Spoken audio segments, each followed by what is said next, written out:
Yoru, Flood. Is it Flood season? Flood vision?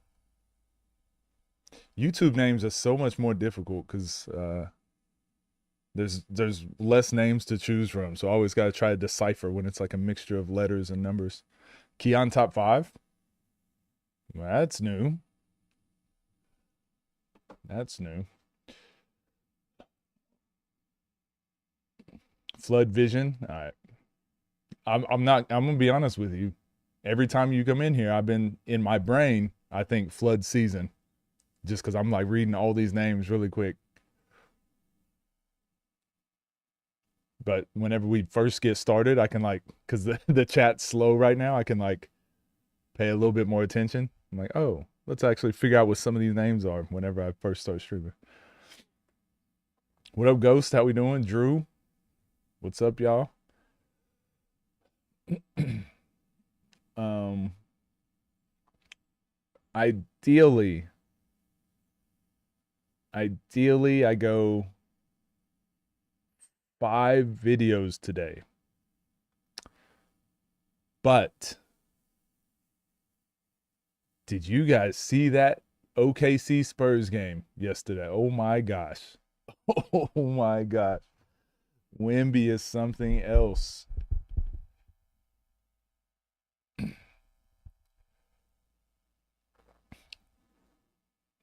What up, Alvaros? Man, I'm gonna be honest. I'm gonna be honest with you guys. It was one of the best games I've ever seen in my life. Oh my gosh. No De'Aaron Fox. What up, Castro? Um, man, when he shot that pull up 3-pointer at the end of the game, it really reminded me of Steph Curry hit that 3 in the playoffs against the Thunder. I was like, why are you shooting it from there? And then he makes it and it's like, oh, okay. Yeah, I see what's going on. And it wasn't even, it was like a transition logo 3. It wasn't even like shot clock winding down or game clock winding down. He just was like, here we go. You know, I know what it feels like to be in a I know what it feels like to be in that flow state, right? That's one of the best feelings as an athlete. A lot of you guys probably know that feeling. It's one of the best feelings as an athlete where you just feel like whatever you shoot is going in, but also you don't think clearly. So sometimes you shoot some bad shots and just because you have ultimate confidence in yourself. And that's one of the best feelings. I can't even explain it. It's one of the best feelings in the world. Jay Boogie, thanks for subscribing. But you could tell Wemby somehow stayed in that flow state from that point until the end of the game, even through the double overtimes. And you can tell because did you see him with the reporter? The reporter was asking him questions and he's like, yeah, we just played hard, man. I'm like, oh, this dude, he's still gone. I don't know where he's still not with us right now. He's still not here right now. What up, Tobias? It's not fair. Curry on an 8-foot guy. And then it's one of those things too. Like he made Shea and Jalen Williams just look like I've never seen them like not have any answers offensively. Like Shea was terrified to do a step back push off against his player because Wemby was behind that player about to like trying to disrupt the shot. Even the possession before, J-Dub did the same shot Westbrook did. Which one was that? I'm trying to remember now. You talking about the midi, the little midi that he hit? Area 51. Spurs might win, man. Because the thing is, Wemby with the monks, yeah, he's still in Tibet right now. SGA has more games like this Spurs sweep. So this is the thing, right? Baby Durant, this is a good conversation. This is the basketball conversations I love to have with my colleagues, my basketball minds. I Everyone keeps saying Shea is Kobe, the new version of Kobe, me included. I've been saying he's the closest thing we've seen since Kobe, but I really feel like we're seeing the differences now. There is a strength to being able to play without the ball in your hands.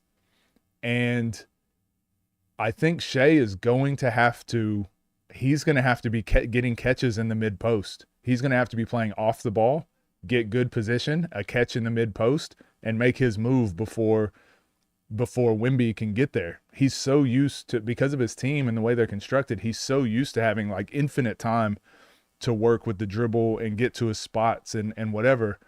But now I am seeing the difference of like Kobe and Shea. I'm seeing the difference. Shea is far more like with the ball in his hands, and Kobe rarely was like an ISO, give me the ball, let me like dribble for a bit, see where the space goes, and then go to work. Kobe was a lot of like off ball sprinting ahead to make you chase him and then seal in the post to make you guard him in the post. Then he would sprint to his spot on the elbow where he'd set a screen to get to his spot in the post. So Kobe was doing a lot more off ball work, very, very similar to what Steph Curry does. Kobe was doing a lot of off ball work to get into a post, to get to advantageous possession. So he was able to work in the post with his dribble still live. The difference with Shea is he's dribbling to his spots and then goes to work. But once you pick it up, like Wemby's there. Like Wemby's full committing to taking that away. So, man, I've been saying I don't think Shea just had a bad game. If you watch that game, it's not like he was just missing shots he usually makes. He was getting blocked. He couldn't get his shot off. And Jalen Williams too. So I feel like OKC is going to have to put J-Dub at the point. He's going to have to run the point. And Shea's going to have to play off the ball. If they're going to want to play through Shea, they're going to have to get him off the ball and get him off ball actions to get him open. And obviously Dagnall is a extremely brilliant mind. So I think they will do that and figure out a way to do it. I wonder if Shea can be Shea playing like that. This might be the next evolution of Shea we're about to watch. Like now he's run into this other problem that the rest of the league is going to run into. Well, with Wemby, it's like, how can you still dominate the game without having the ball in your hand? And you saw towards the end, Shea got that spin move and went and dunked it. Shea usually plays like, oh, I'm going layup, I'm getting a little floater, I'm getting to the midi. I'm like, yeah, you can't play like that anymore. You got to go dunk everything because Wemby's there. It's crazy, man. I like how Wemby doesn't answer questions politically correct. I think it's because of the language barrier. Not that there's a huge barrier and he can't speak. Obviously, he speaks very well, like multiple languages. But I think it takes him just a split second longer to think. So he just says what comes to his mind rather than like, let me think through 3 different languages here and then say what I'm supposed to say. He just, I think he just speaks. Shea better than Kobe? Nah, we got to wait till his career's up. We got to wait. We got to wait. That's a big career to just, I'm going to be aggressive. Ain't nobody stopping, bro. Yeah. I agree. That's what Kobe and Jordan added as they got older, operating in the post more than attacking from top of the key with 10 eyes. Yeah. And that's something like I studied Kobe for so much. And that was a lot of times that was the difference between Kobe and T-Mac, one of my favorite players of all time. My favorite thing to do was face up, get into my little hezzy pull up because of T-Mac. But then I realized if you're playing against good teams and good players, like you're only ever going to get the hezzy pull up. You're never going to get anything else. So if you can play off the catch in the post, you can spin off that, get a layup, you can shot fake, get to the free throw line, or then you can shoot the mid-range jump shot. So you have way more options available. So that's something Shea's going to have to do in this series. He was missing a lot of shots he usually makes, but it's because he wasn't getting clear. He wasn't getting open. He'd push off of his player and then Wemby would be there, so he'd turn it down, right? So Shea was turning down a lot of shots. And then he would finally be open. And I think I know what that feels like as a player. It's like, okay, I'm finally open. I got to make this. It's like the pressure to make every shot. There was so much more pressure because he knows he can't just get open every time. Whereas in the regular season, like you can't foul him. He knows he can get to whatever shot he wants to. There's not really pressure, but now there's pressure. When you're open, you got to make this. It's like now you got to be far more efficient with less shots. Vassell held Chet 1 for 4, Jalen 1 for 4, SGA 1 for 6. Again, yes, Vassell did a great job defensively. Even Stephon Castle did a great job defensively, but we're underestimating like Wemby being that back line. They just didn't guard Caruso. Unfortunately, they just played off of Caruso and Lou Dort, and they're going to have to win the game, and they just played completely off of them. And Wemby was just playing kind of quarterback, middle linebacker on QB spy on those other 3-4 players. Shea also doesn't elevate as high on his jumpers. Yeah. Yep. Yep. Completely agree. Like, so I was talking about this while I was watching the game. I was like, man, typically, like Shea is an elite world-class athlete, obviously, but in the NBA, he's like an average athlete, I'd say, in the NBA. But there still comes a time where athleticism still just gets you over the hump. And that was the thing. Like Kobe, Dwayne Wade, Michael Jordan, LeBron James, Giannis, KD. Like there's still these moments where they're getting locked up, and then they just do something that like physically the other person can't match. The thing is, Shea right now, Wemby's there. Wemby is physically outmatching him at the rim or every time Shea gets to the paint. So even when he did score those couple times on Wemby, it took a lot out of him, and it was like a really tough shot. So I'm interested to see if Shea does put that into his game, like a little bit more aggression, a little bit more straight line drives, and like dunking, finishing with a dunk, and playing out of the mid post. So, man, it's so great to watch. This is ultimate basketball. That's deep thinking, Coach. I didn't think about it like that. Imagine having Wemby as your help. I don't think I'd play any defense. Well, that's like Gobert. I will say that's like Gobert. That's like DeAndre Jordan. Dwight Howard was like this. He makes the guards look a lot better. Whereas, on the flip side, Drew Holiday, Marcus Smart, Tony Allen. There's a lot of guys like that make their bigs look a lot better defensively. So Giannis got Defensive Player of the Year, right? Didn't he get Defensive Player of the Year 1 year? And when they had Drew, and then they traded Drew Holiday, and then as soon as he was gone, everyone's like, damn, Giannis can't play defense. I'm like, no, it's just when you have Drew Holiday there, it makes you look a lot better. So it's the same thing with Wemby. All those guys are elite defenders, but he just makes them even more suffocating. Definitely as an adjustment they got to make. He could play in his comfort zone in the other series, totally different ball game now. Yeah, agreed. And that's why I saw Hugo Black. He does a lot of like breakdowns, but they're all shorts. So I'd actually like to have a conversation with him. But he made a post where he was saying AJ Mitchell shooting that 3 at the end of the game. That was that fast break 3. And he was like, when they were up 1, he was like, that was a bad shot. And I'm like, man, again, on paper, maybe, but you got to understand from the player's perspective, when you're on the court with someone like a Wemby, you don't get a lot of clean, good looks. So that might have been the best shot he's seen and he had to take it. He was like 2 for 5 or something. But I think a lot of people don't fully understand what it would be like playing on a court with Wemby. The reason I know what it's like is because I've been on the court with 7-footers, guys that were like 6'10" with long wingspans that were really athletic. And that by itself was like, oh my gosh, all my shots feel different. Every layup feels different. Every rebound, every single thing I'm used to doing feels different. Now just imagine that with someone 4 inches taller than that, longer wingspan, more athletic, better IQ. Like it's just these guys are getting shots that they haven't been forced to take, kind of all year. So now there's pressure. Every time they get an open one, there's a lot of pressure. And honestly, Alex Caruso was the only one that showed up through that pressure. And then still, when it came down to the end, he missed that one where he shot it in the corner. And it was like, damn, he was 8 for 14 threes. And it's like, Alex Caruso missed a lot of shots. Shot like 60% from the 3. And it's like, it's crazy. Turn down less shots normally attempts. They got to get to Wemby tired, get him moving through some action or get him in foul trouble. So they did figure something out.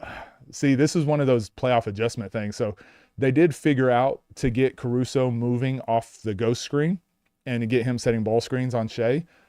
And that was an adjustment they probably should have saved for game 2 because now the Spurs have seen it. So they'll have something ready for that. But that worked for a little bit.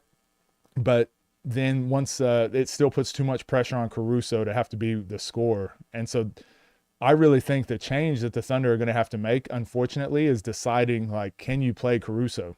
Again, he had the best game he's going to have, and he is. I'm a huge Caruso fan. He's a gamer. He's actually the one that got them going. Like, all of them looked like they were deer in headlights, and Caruso out there hitting threes and making plays. But even when he's hitting his shots, you can see San Antonio's just like, if he beats us, he beats us.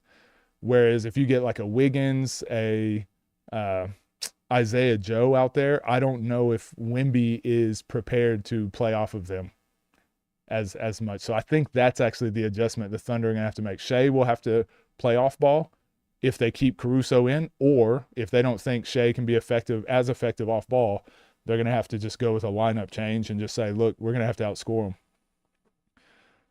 Chet and AJ Mitchell got to stop being scared. Well, so that's another thing too. Chet has surprised me. Like, I was like, dude, this is your time. Like, this is your time to like make them, like, Wemby should have to guard Chet. But the fact Wemby doesn't have to guard Chet, it's like, what's the point? Young Kobe is more athletic than young Shea, but you still feel Shea can be better than Kobe. Again, it's going to be tough, right? I think Kobe just proved that he can be the best player in a lot of different situations. We haven't seen that with Shea yet. Shea has an elite, amazing team. Yes, Shea also built that team. Like, I'm not saying this team wouldn't be as good without Shea. Like, his communication, his leadership, the way he treats his teammates and all that, like, that's elite. Like, he's one of the best I've ever seen.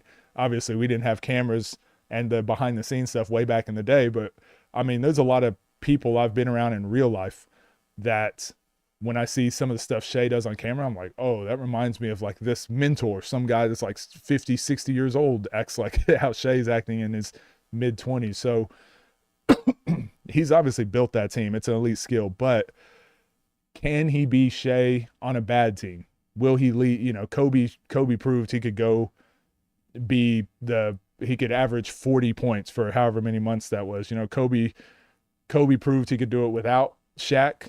He did it with Shaq. He did it without Shaq. That's kind of one of Kobe's legacies. Driving to the paint, then running out every time Wemby was there. And that's the thing. Caruso was the only one that went at Wemby and scored a layup. He went at him twice and scored. He's a gamer, man. It's just like Jalen Williams was going at Wemby like Wemby was 6'8", and he was just doing like finger rolls and stuff. And I'm like, man, you got to go dunk that. Wemby is a unique challenge. No one's ever. So, correct me if I'm wrong. I think Wemby's the new Shaquille O'Neal. So back in the day, when Shaq came into the league, people just started using their draft picks, just drafting people to be like, hey, we're drafting you because of Shaq. We need you to guard Shaquille O'Neal. That's Wemby now. I think everyone's looking at the Spurs right now. They're watching this series and they're like, oh my gosh, what are we going to do for the next 8, 10, 15 years? Like, we need to start getting some lineups that can deal with this. I can appreciate Spurs scheming the way they do on defense, kind of the final evolution of defense in the modern era. Yeah, it's what Serbia does with Jokic in the Olympics, and it's what France did with, I'm pretty sure they got that from the Olympics. Watching Serbia in the Olympics, watching France. France did this with Gobert and Wemby as well. 4 out, 1 in, switching the actions to keep them on the low side. It's easier to do in the Olympics though, so kudos to this defensive staff for figuring out a way to get this to work in the NBA. But you can see him coaching all the switches and everything, every play. It's crazy. Do you think Wemby is only about his height? Are you saying he's only good because of his height? Absolutely not. No. And to anyone that says Wemby needs to put on more muscle, I was looking at him yesterday and I'm like, everyone's been saying this all year. I don't watch NBA during the regular season. I'm sorry. I used to. I just can't. But I just see so many comments. They're like, oh, Wemby's just too weak. He needs to put on more muscle. I'm looking at this guy, and I'm like, dude, he's 7'4". He's jacked. He's huge. No, Wemby's just good. He's just good. And then he also happens to be 7'4" with freak wingspan. flow state in the third the other day. It's crazy to watch. The crazy thing with these NBA players, they seem to do it all the time. Announcers were saying he should have waited to get the team a better look, but he took the best look they had at the moment. Yeah, that's the thing. Like they had multiple empty possessions, so he got a wide open three. Those are the threes that they typically hit. That's why they win games, is because they have a lot of guys that can hit those shots. Caruso's defense upside. Well, so that's the thing. Caruso had the best offensive game you're going to get from him, and they still lost. They're going to have to make a decision. Like, and it sounds bad because he was the heart and soul of that team last night, but shoot, do you have to go with different lineups? I don't know. Lucky him, brother. Wiggins crapped himself too, missed like 3 threes in the left corner. Yeah, I don't know, man. And look, the NBA, especially the playoffs, I try not to be a prisoner of the moment because these coaches are elite at adjusting. So maybe it's a completely different game the next time. But the fact that they didn't have De'Aaron Fox, Stephon Castle had 11 or 12 turnovers. None of the guards for the Spurs could handle the pressure. None of them could control the pace. And they had as bad a games as you're going to see. They just like scrambled some shots together sometimes. They scrambled some plays together when they were in a comfortable position to be like, hey, just slow down. Let's just get a good shot. We're fine. Multiple bad turnovers and just bad, like it was just bad. But then always feeling like, man, how are the Thunder going to win though? Like, and no De'Aaron Fox. It's just like league going back to bigs now. You might have to. 7-1 guys getting drafted. Wemby is something we've never seen before. I'm amazed every time. If my eyes can't understand what's happening on the court watching him play.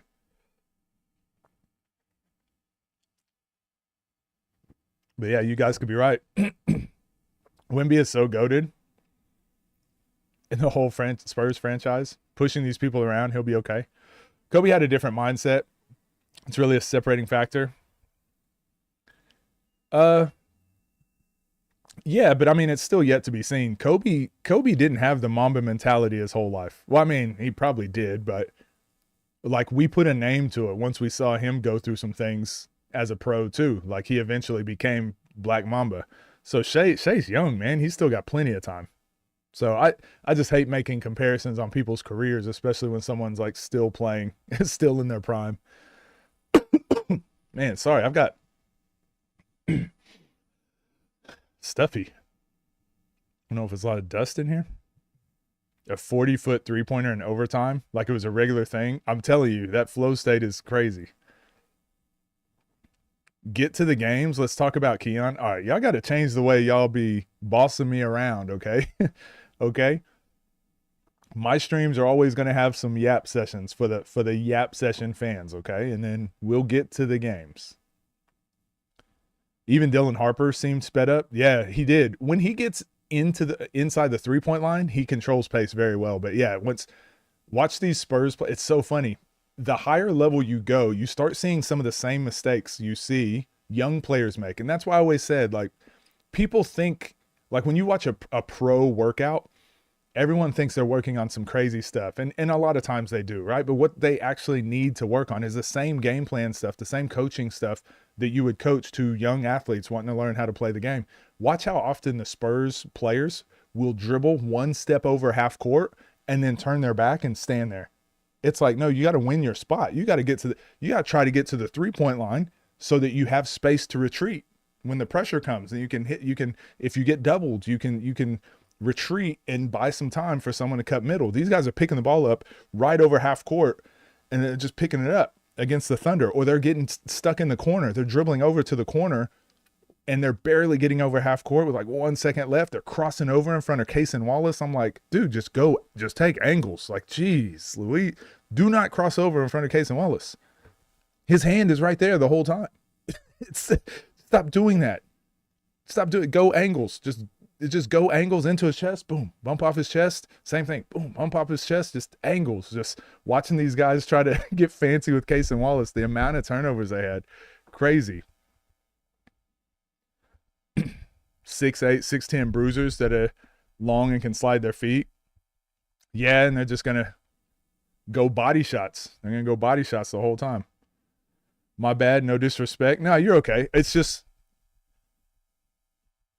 For you guys have to understand, a lot of people watch my channel just for one-on-one breakdowns. A lot of them watch it just for 5-on-5 basketball. A lot of them watch it for everyone. There's so many basketball fans in here, but we got like fans all over. So when I do my streams, it might seem like I'm not getting to stuff, but other people love it. Other people like, yes, this is what I want to talk about today. So yeah, we got a ton of different basketball fans. As time goes on, my streams will probably be more streamlined. But yeah, if I get caught in conversation, we'll talk about where we're going first, and then we'll get to stuff. I got you, Ant. Get to the games, old man. Shut up and dribble. What up, dog? I can only show up for the yaps, coach. If you don't want to listen to the yap session, join the stream later. This is a simple solution. Oh, I only show up for the yaps. Yeah, that's what I said. We got a lot of different basketball fans in here. That irks me so much from the pros. Like, y'all are making middle school mistakes in the NBA. Cade does that near backcourt violation all the time. So again, Baby Durant, this is why I said I had a really good conversation with Ty Lawson when I was in Detroit. And there's a mystique. And this is why skills trainers really bother me. This is why Instagram trainers really bother me, because kids think that, and I told you, I had a coaching session with a player, and they were like, man, can you give me some more like drills? Like, this doesn't seem like it's going to make me better. And I'm like, if you don't want to do this, like, you're not going to get, it's not going to make it, you won't get better. You can't avoid this. But they always try to show like these crazy, like, again, they're trying to show the flashy stuff, or they're trying to show these things that I'm like, man, that has nothing to do with why this guy's a good player. Like, you're missing the point.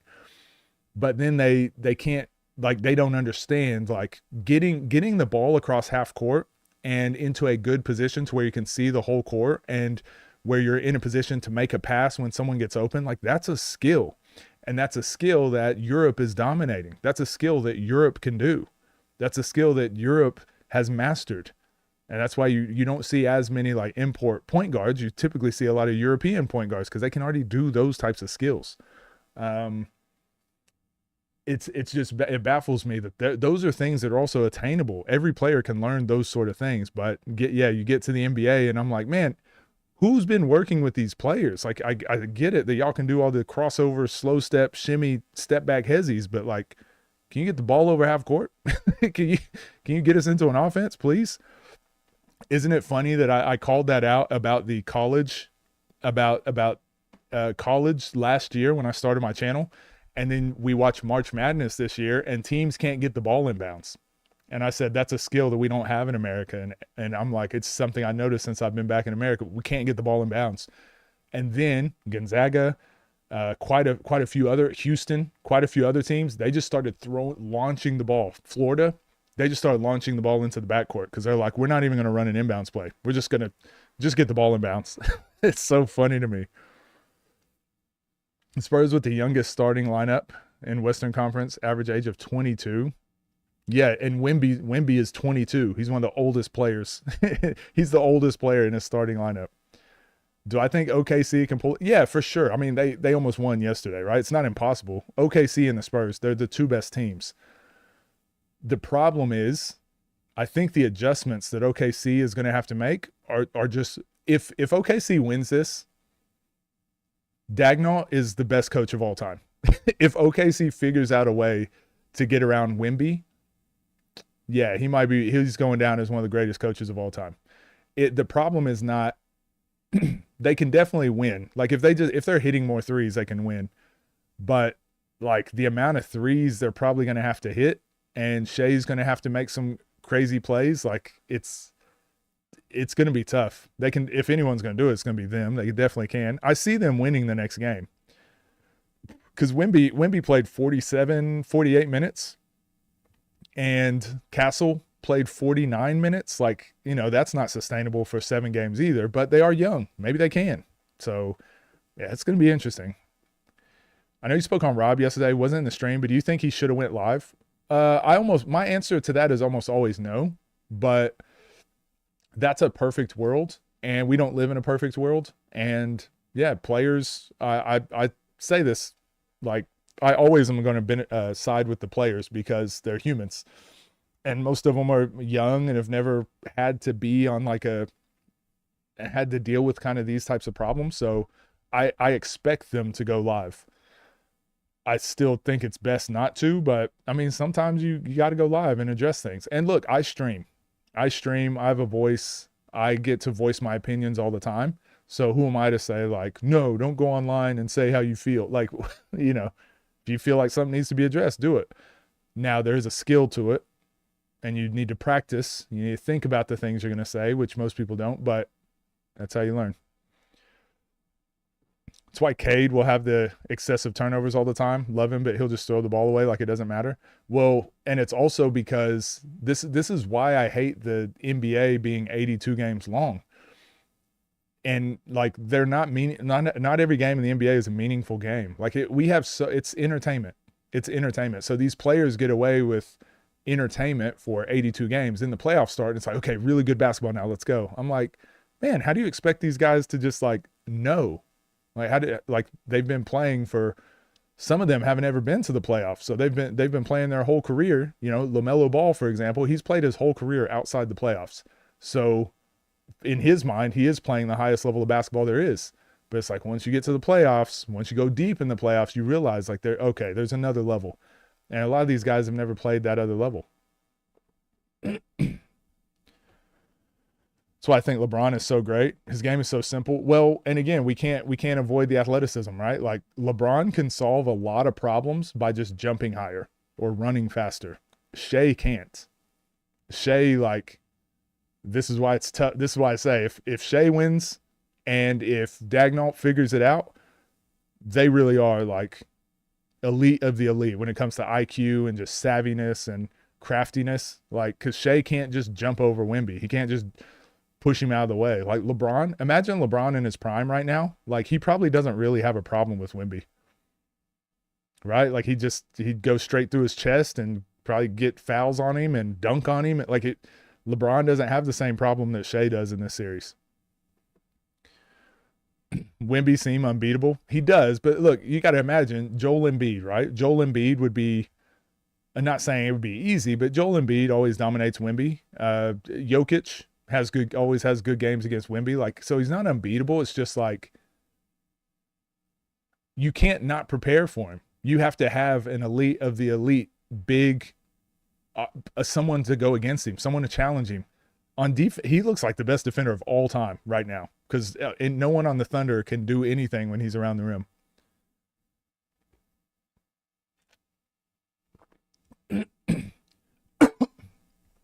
What can young players take away from Stephon Castle's game?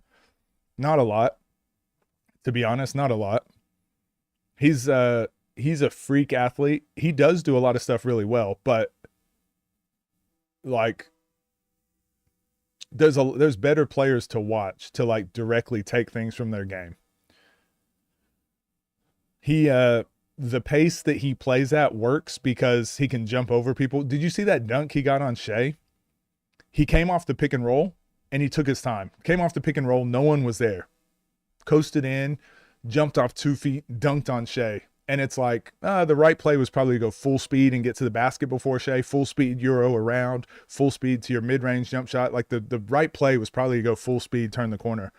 But because he's a freak athlete and that's one of his superpowers, he has different options. What they call that, Baby Durant? Different affordances. So he can actually come off that pick and roll slow. He can take his time. Ooh, you're late. Boom. He can dunk on someone. So I would say Castle in a vacuum, like there's not a lot a young player can really take away. Defensively, maybe watch him on defense, watch him scramble and fight over screens, watch him chest and hip defenders, offensive players off their line, winning the bump, like force them outside the push points, like scrambling and switching matchup. Like watch him on defense, he's elite. But there's still a lot he's got to learn offensively.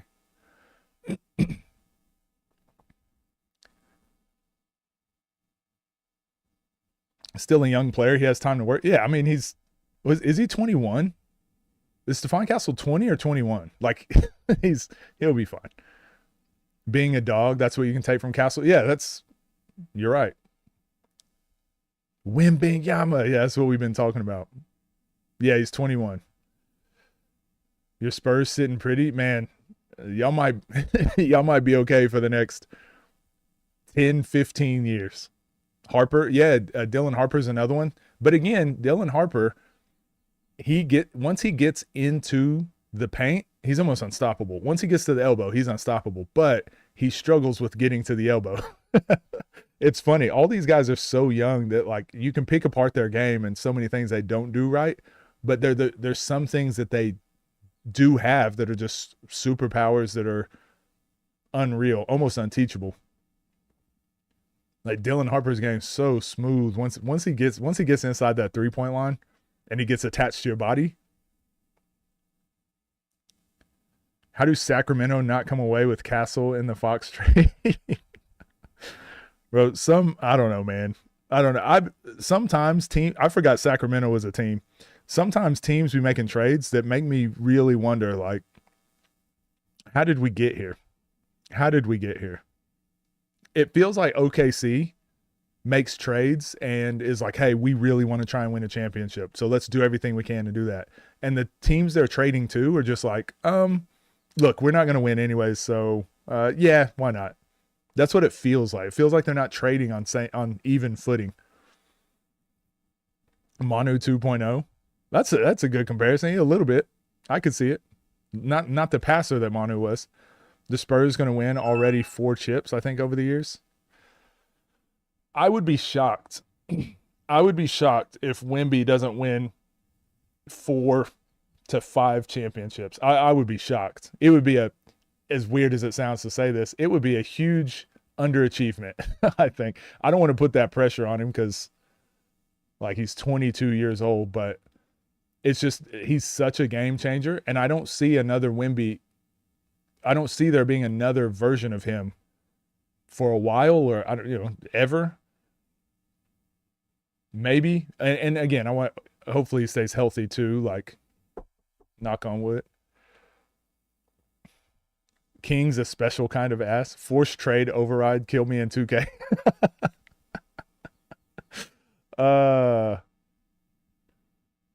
It's hard to win chips these days, man. I think Wemby gets 3 max.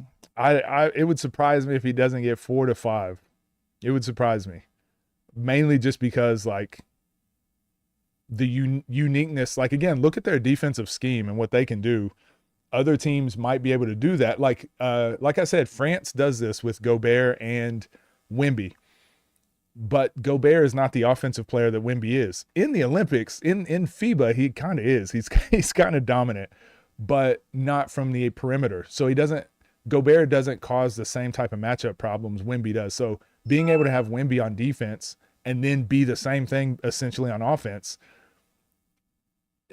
you can build your entire team around him. Whereas with Gobert, you always have to keep in mind. And he got, look, to be fair, Rudy Gobert got way better offensively this year. I was really impressed with how much he's improved.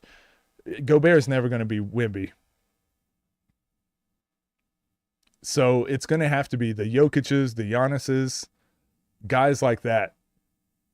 I feel that are going to have to knock out Wemby. I mean, what we're seeing is not normal. This guy has GOAT potential certified. Hopefully he's healthy, as it is hard to do at that size. Yeah, that's going to be his real championship, battling bad knees. Teams got to have a big who can actually score and be able to guard. Yeah, but that big has to get them through other teams too, though. Wemby exposed the Wolves. Gobert was good call there, Flood Vision. We saw the same thing. Gonna bring back the Dragon Bender style unicorn development pit. That broke my brain. Are you talking about Goron and who?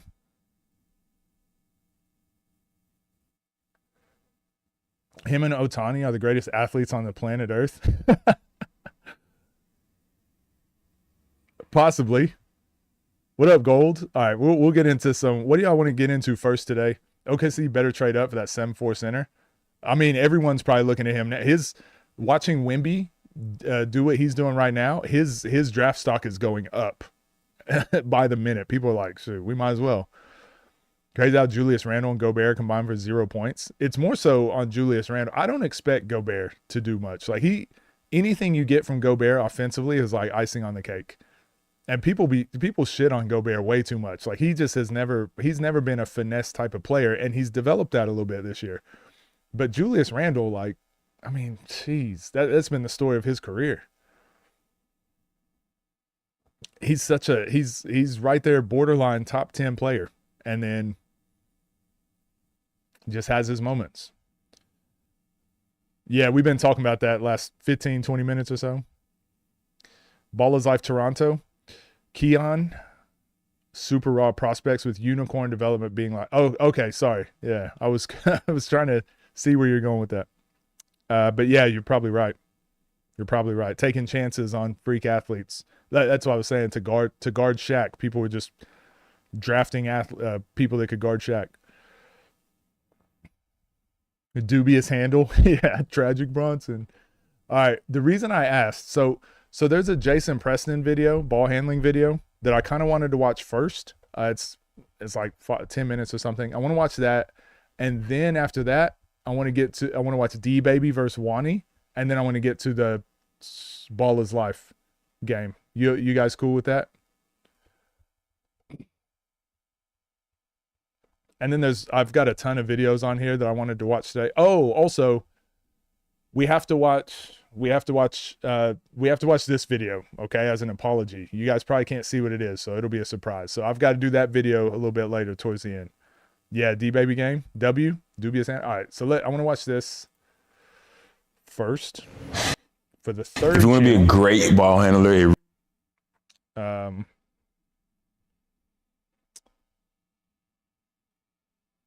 yeah, I want to watch this for the third channel. I like Jason Preston, his channel. He does a good job of just showing. I think more players need to be doing this, just showing what their workouts are like and just giving their insights.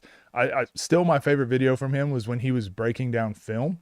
I think that is something that's, I don't know if he realizes that's like an elite skill that he has in the way he communicates that to people. So I want to see more of those from him, but typically these videos are pretty good as well. So the NBA ball handling workout every player needs daily. And again, go subscribe. Jason Preston. I like watching their videos on ball handling, so I don't have to record my own. If you want to send you guys here. Routine focuses on ball control, change of pace, ball manipulation, game speed, confidence. Great ball handler. It really only takes 10 minutes a day. So set your timer and let's get to it. We'll start with continuous between the legs. And on these guys, we really want to focus on bringing the ball between our legs and not standing up and handling it like this. Doing that really helps you protect it, and it helps you to close the airspace between ball and hand. This is something, when he's talking about close the airspace, remember how we were talking about being able to pick the ball up? So Kyrie's elite at this, being able to pick the ball up. So if I go between the legs, the quicker I can get this hand to the ball, the quicker I can throw out that next dribble. A lot of people will dribble between the legs, and then they'll try to like find the ball up here, right? So they'll go between the legs and they're like, where's the ball? And then they'll have to go forward. So we watched Day play against Bijan. Remember, he crossed him, went behind the back, and he threw it behind his back, and he was like, where's the ball? And then got the ball and then went forward, and then Bijan challenged him at the rim because Day made a good move, but that ball should be here. So get your hand low. That ball should come around. You're throwing that next dribble out this way. So this is a very good drill for that. And that's what he's talking about, like that low pickup, like bring the ball through your legs rather than standing up high. Those are the types of details you need to be focused on when you're working on your ball handling. Like, what's the purpose? What are you trying to improve on? Next 30 seconds, we're going to do the same thing as slow as we possibly can. Good. This is one of the, I'm iffy on these types of drills because, again, the why. So getting your hand low is really good. The tempo is very good. Changing of pace is very good. But I think the more time you get comfortable spending with your hand under the ball, the more it becomes a habit. And there are a lot of referees, there are a lot of moments where that is going to get you into trouble. So just be careful with these types of, don't overly do it with these types of hand under the ball drills. Good. So our pound is fast, but our body is slow. Pound is fast. Because you can do this without carrying, but I see these a lot and people just like go full carry mode. You can do this without carrying, but the mindset, the thought process is there. Transition is slow. You really want to work on changing pace. And actually, let's do this for a minute. People love to say play with pace, control your speeds, but we never practice at slower pace, at slower speed. No, everyone practices at slower pace and slower speed, unfortunately. That's why I always get going fast first. Get going full speed left, full speed right first. Then you can slow down. It's easy to slow down once you've gone full speed. So we got 30 more seconds to these. Here we go. Let's smooth them out. Let's try to make one between flow right into the neck. Perfect, 20 seconds. Yeah, I would say if you're starting off with ball handling, I can definitely see this helping for sure. I could definitely see this helping for sure, but again, just be mindful. Just be mindful of how long you're getting comfortable with that ball, your hand under the ball. Rhythm and flow. You want to learn to move like water. Perfect. This next 30 seconds, let's go continuous behind the back.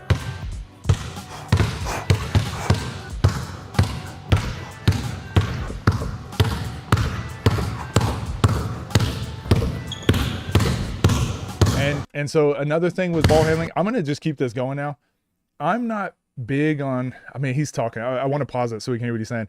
I'm not big on doing long sessions of dribbling the ball. But if you don't have a basketball or you just want to go outside, work on your ball handling, that's when this would be good.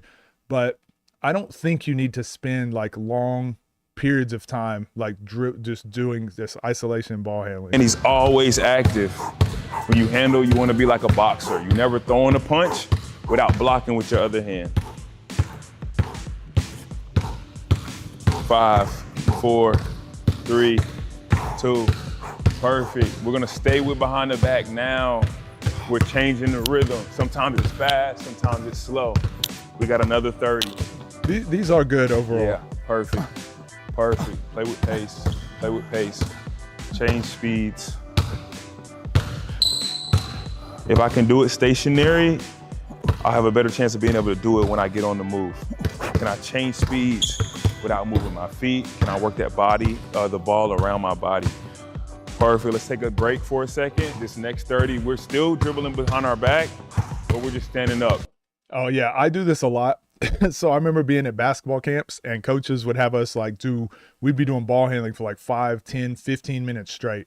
And then like, I'd be like, man, my back is killing me. And they'd be like, stop resting. Like, get it. I'm like, dude, it's killing my back. Then as I got older, even I say older, I just mean even in my 20s when I was working on my ball handling, whatever, I'm like, okay, I'll rest a second. Cause like, obviously that makes your back sore just being like bending over, doing ball handling drills. Like, I don't know if I need to say pause in there somewhere, but yeah, one of the issues I have, so when I'm coaching, I always make sure like we go through a few of those and I'm like, all right, kids, stand up, like relax a bit. Super important when you're coaching kids. Don't be the coach that's just like, no breaks, like whatever. It's like if any human, we're not supposed to stand like that as humans for extended periods of time. Chilling.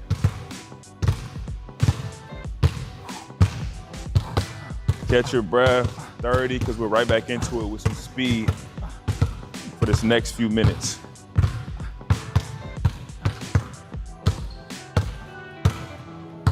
$10 not for the week, man. I know, 10 minutes serious. That's why I like to give a little break. Here we go. We got 30 seconds, really tight, pound between.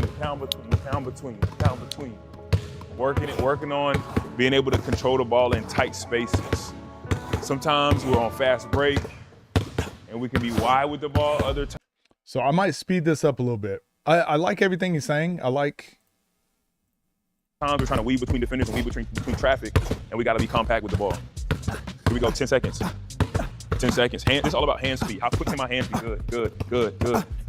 Perfect. Next 30, let's go pound, crossover in front. Tight.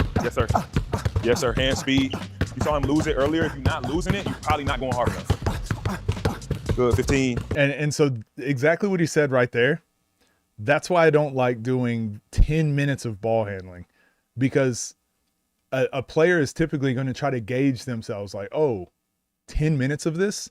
All right, let's just coast. Typically that's going to happen, right? That's why I say I like to give myself a limit, or give myself a couple drills, you know, at the beginning of practice. Hey, we're going to do about 5 minutes of ball handling, but once we get through it, we're moving on. You want players to like go full speed and push themselves through whatever they're working on, so that they are losing the ball. They are getting into uncomfortable territory. Like even now, Jason Preston's not losing the ball, so he could probably go faster. So that's why I think 10 minutes is like one of those. 10 minutes is probably a bit long for doing these types of drills. Pick 3 or 4 of these and work on it on your own, and try to get a little bit better at each one. Pick 3 or 4 and do that for 3-4 minutes, and then move on to whatever it is you're wanting to work on that day. 10. Yes, sir. Yes. Yes. Yes. Can we go that same speed? Behind the back. Pound behind. Pound behind. Here we go. Next 30. Pound behind. I would expect you to do this if you're a pro player, though. If you're a D1 college player, you probably do 10 minutes like this straight for your workouts. In front. Yep. The pound is in front. The pound is in front. The behind is obviously behind. Now, next 30, let's try something new. Let's keep the ball behind us the entire time. So that pound is behind and the dribble is behind. Pound is behind and the behind is behind. Yes. Perfect. We call this negative space. Can I handle the ball in negative space? So somebody's going to be reaching. This is not easy. For sure. There's always a defender reaching. I do challenge you guys to go try this. 10 minutes is a long-ass time to be dribbling the basketball. This is not easy. On chill. Good. Quick 30 seconds of that. You should be handling the ball this whole 10 minutes. If you want to be a great ball handler, the ball has to become part of your body. But I would be. Let me know in the comments, how many of you would do this 10 minutes a day, every day? I'm not saying don't. I'm not saying it's bad. I'm just saying I don't see a lot of players doing this, 10 minutes a day. Like, I don't know. Perfect. I love what you just did there. Our next 30 seconds, we're going to work on rocks now. So we're going back to our continuous between the legs, but we're changing our pace and we're moving our body. So we're working on rocking and selling in between with our shoulders. Sell it with your shoulders every time, shoulders and hips. Perfect. Different cadence. Sometimes it's fast, sometimes it's slow. Good. You working shoulders every time though. I'm dancing. Can I dance? Do I have rhythm while I'm handling the ball? Let's go. Let's take that a whole nother 30. Yeah. Really work on it. Yes. Really work on it. Sell it. Sell me with the front of your chest, whatever way you want to send me to. So if you want to go right to left, sell the right with the middle of your chest. I'm selling the right to go left. Yeah, this feels like a workout for people that are already like I said, if you're in college, you're probably doing this sort of stuff. If you're playing full time, you're probably doing this sort of stuff. I would say for most young kids that are watching these videos, you probably don't need this. There's a few of you out there that are psychopaths like I was that are going to love this, but yeah, this is a lot of ball handling. It's very difficult to do, and each of these drills, like I said, they're good. Have a why for why you're working on them. He's explaining these very well for what they work on, or what he's trying to achieve with each drill. Pick 3 or 4 of these. I pick 3 or 4 of these and work on them and be focused on it, laser focused. It's going to take you 3-4 minutes. Move on. Go work on the other thing you want to. Every day, get a little bit better with 3 or 4 of those drills. Mix it up, have fun. I think this is very good, but I do think it's slightly unrealistic for the demographic that's probably going to be watching these videos. So again, that's nothing wrong. I still want Jason Preston to keep posting these videos, because it kind of does show what like pros are doing and what guys at this level are doing. But yeah, I think it's probably a little bit much for the players that are really, really watching these. But like I said, if you're using this to get 3, if you're a coach and you coach kids, yeah, pick 3 or 4 of these. This is going to give you ball handling workouts for the next month. Free ball handling workouts for the next month right here from Jason Preston. Like, take 3 or 4 of them. Hey, today we're going to work on these, and here's why. Take 3 or 4 the next day. We're going to do these. Mix them up in between. Like, this is going to give you all the ball handling you need to do at the beginning of practice for the next month, 2 months. Do freestyle. I don't even mind if you close your eyes and do this. Really become one with the ball, become one with the rhythm, become one with the flow that you gotta have to be a great ball handler. You got 40 seconds left. Good. And we haven't even really added the feet. Yeah. Good. Perfect, perfect, perfect. Some fast, some slow. Yeah. In a game, do I have to pull it? Who's the best player at your school? Who's the best player in your neighborhood? Who's the best player in the world that you're chasing after? That's who you're handling the ball against right now. It's all the freestyle. I be saying that all the time, right? Like when you're training, train like you're playing against the best defensive player you know. Would that work on them? All right, that wasn't a good rep. Yeah, playing at TD Garden, playing at Oracle, you playing at the arena that you dream of playing at right now as you handling the ball. That was 10 minutes too, but I'm not gonna tell them. I'm just gonna see how long you freestyle. Here we go, 10 seconds. 10, 9, 8, 7, 6, 5, 4, 3, 2, 1. Yeah, hey, this was a really good workout. Like I said, I like the content that Jason Preston does. I think he's very good for the basketball space. I do think most players that are watching this, that doing that for 10 minutes is probably a bit unrealistic, and it's probably going to discourage a lot of people, only because that's very hard to do. That is very hard to do. And then Jason just makes it look very simple, makes it look very easy. But if you're a young player, just break that down into just do 2 or 3 of those. That's it. Do 2 or 3 of those and work on those for a couple minutes. And then once you feel tired or you're getting frustrated, move on to the next thing. But what you'll find is you'll get to a point, if you're doing a lot of 2-ball drills, if you're working on your dexterity every day, like a few minutes before practice, if you're doing that every day, you'll eventually get to a point, like Jason probably doesn't do this 10 minutes a day, but he can do a 10 minutes. Sorry. He probably doesn't do this 10 minutes a day, but he can do a 10-minute workout of that because his ball handling is so good, because his footwork is so good, his rhythm is so good. So he's built up these skills to be able to do this workout the way he did. Most of you don't have all those skills yet. So this probably won't get you all those skills, but it's a good test to see where you are with your skills, right? So this is very good. I like it. I do think like a lot of kids are gonna be like, is this for me or not? Hopefully you can understand now through my video if this is for you, if not, but almost everyone can find some use for this type of workout. So yeah, let me know what you guys thought down below. How important do I think defense is in one-on-one? Trick question, because I talked about that yesterday with Day and Bijan. Defense is probably one of the least important skills in 1v1. You need to be good defensively enough or you need to be good enough to just get enough stops. But yeah, it would be much better to have better offense. Because especially where, like, again, I brought this up and a lot of you disagreed, but if there's unlimited fouls, I mean, you can just foul until they miss free throws. You can just foul. That's gonna get you enough stops against most players, especially lower level players. I think defense is very overrated in 1v1.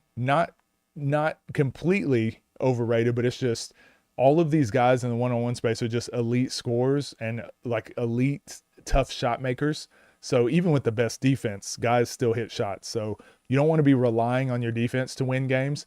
You want your game plan defensively to be good. Like you need to have good defensive game plans, but yeah, it's probably one of the least important skills. Not that you can win consistently with just outplaying defense, but you don't typically see the best defenders being the best players in the 1v1 space.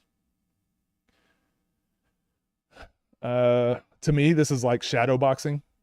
Yeah, it's a bit like shadow boxing. It's a good way to test test your movements that you've been practicing. But that by itself is not going to make you a really good ball handler. That by itself is not preparing you for games, but that is a tool that can, I think that's a good way to test. That's a good way to like test where you're at with your ball handling. In a TGC I'm playing, people are cutting defensive cards more and more and focusing on winning faster. What's TGC?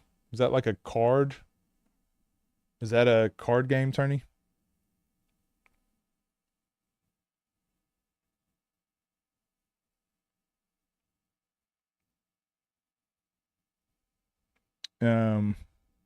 Somebody called me out.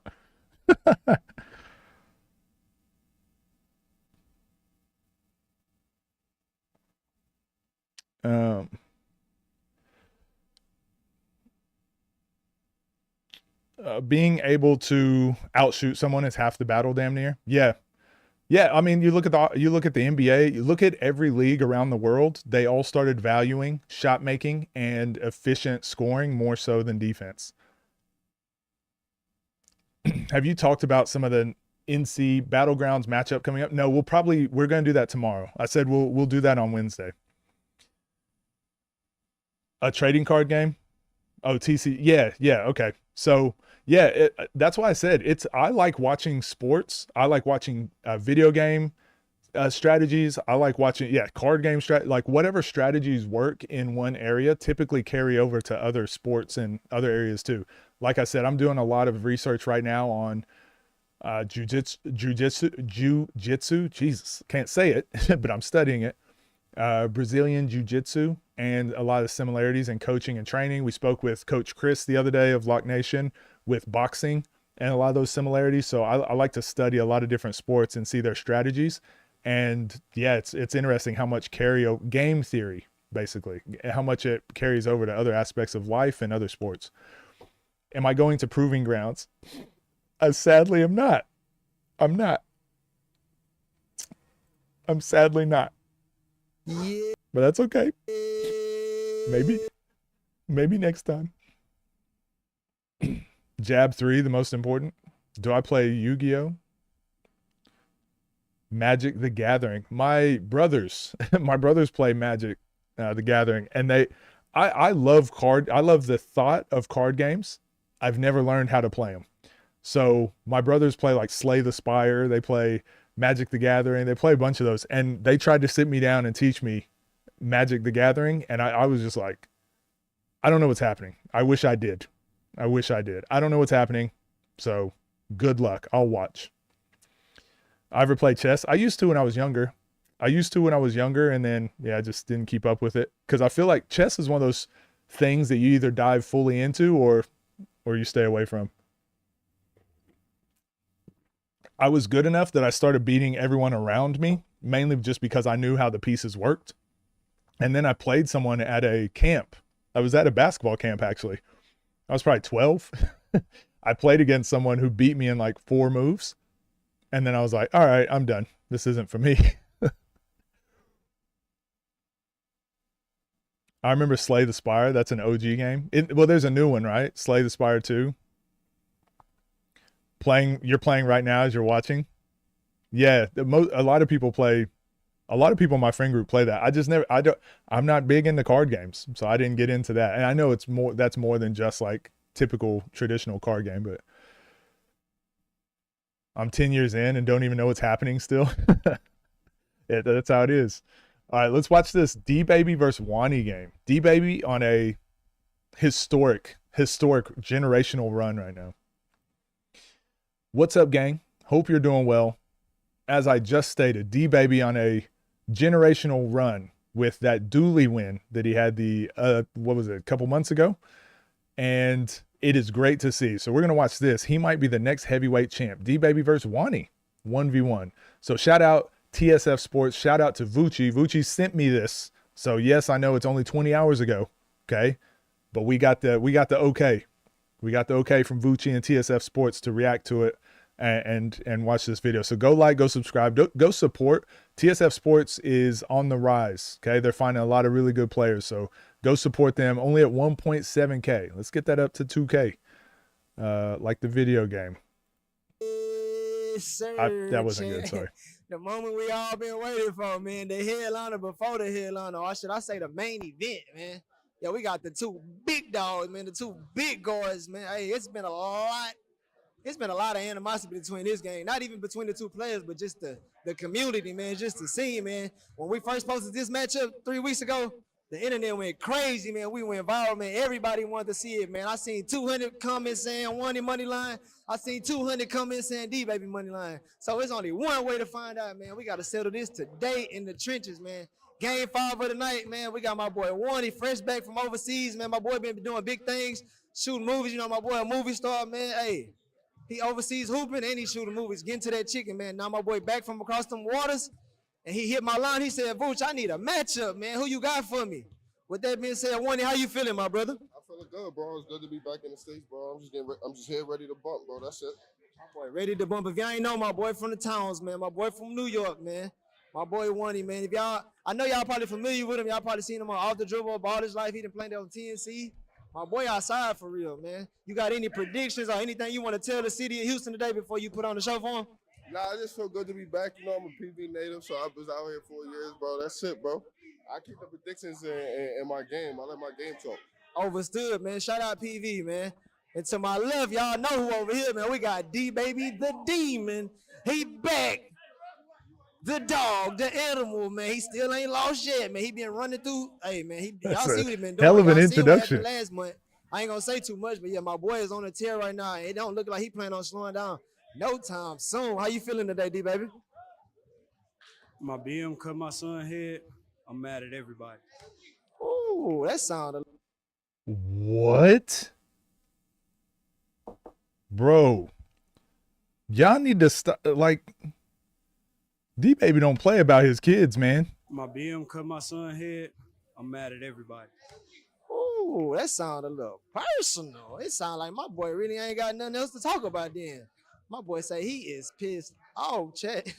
But with that being said, Last time it was his kid's birthday, which is a big no-no. Now people out there cutting his kid's hair. Oh no. know what I like to do? That boy pissed. Yeah. Hey, with that being said, let's check up. I ain't gonna talk out of them, man. Let's check up. Back to TNEJP, Ray and Confusion. Deebaby and Wanie, man. This is the one. This could have been the main event. Here we go. Here we go. Deebaby Wanie. Ew.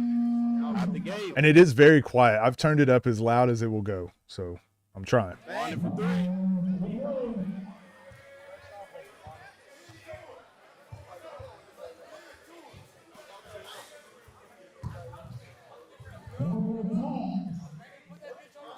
We got us one, chat.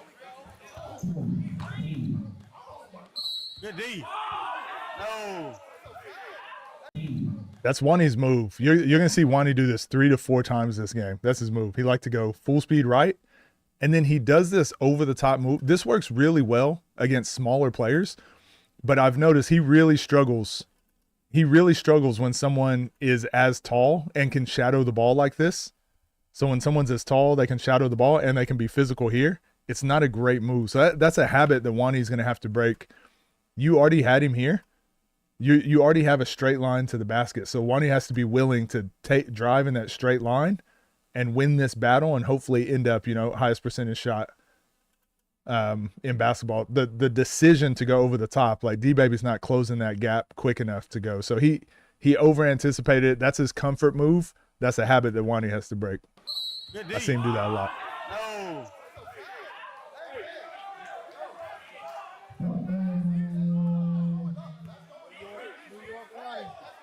That wasn't a foul, man. No spoilers, Leona. No spoilers. Let's go. Wanie with the ball. Good defense. Go Deebaby on offense for the first time. Defense is mostly just effort.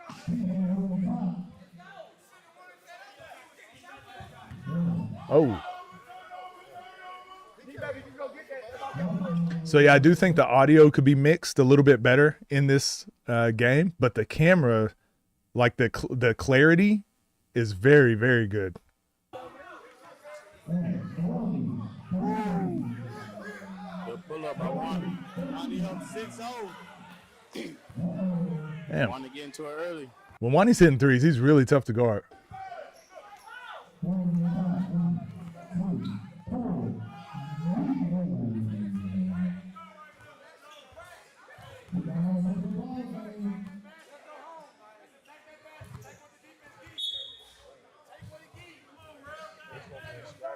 Yeah, it's gonna be a dogfight.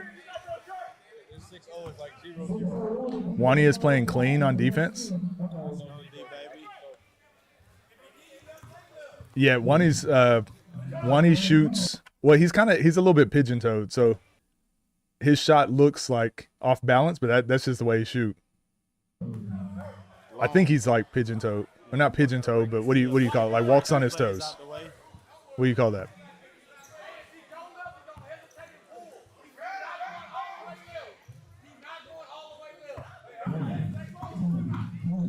That's a good drive.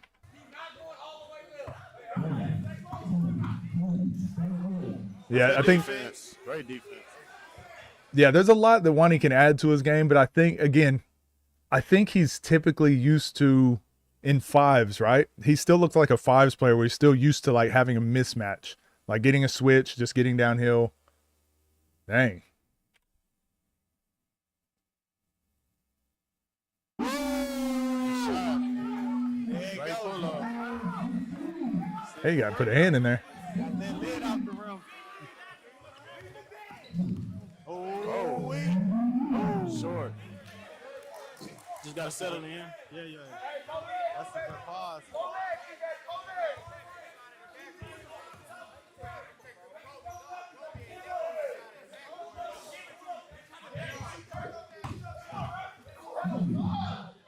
So that's twice now. So whenever Wanie goes left, I think if he just kept his dribble, this is a thing that Zay does really well that a lot of players in the space don't do. Like once they start going forward, they think like you have to go and then pick it up. But it's like you can actually just like turn your back. You've got 2 dribbles now. So you got to a really good place on the floor. You got 2 dribbles now. Turn your back. You can go over the middle, shoot a fadeaway, or you can go 1 dribble, bump into them and Shea fade away. But like you can do a lot more from here than just like a lot of people do this. Like you just dribbled into him and then pulled up. And that's a foul that a lot of people in America think you should get.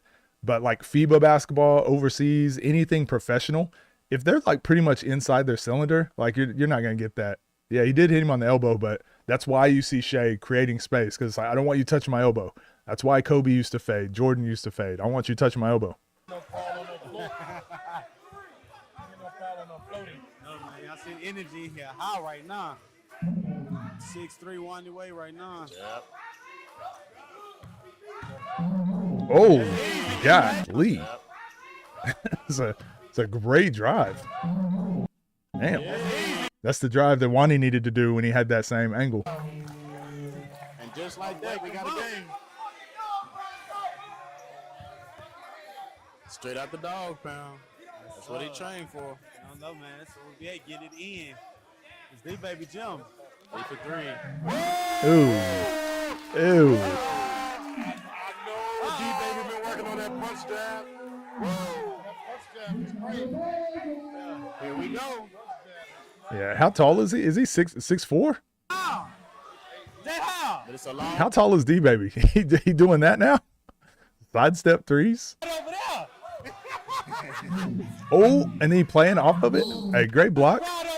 But, hey, D-Baby evolving before our eyes. He just shot this last time. And then he drives off of it. It was a wide drive. Same thing. Probably didn't need to go into that pickup going away from the basket. But, I mean, not a bad drive. Good block. They called it foul? Oh, no. That's the makeup. That's a good block. I mean, it's D-Baby's hometown. Home court advantage. Getting some home cooking. He got one. It's even right now, though.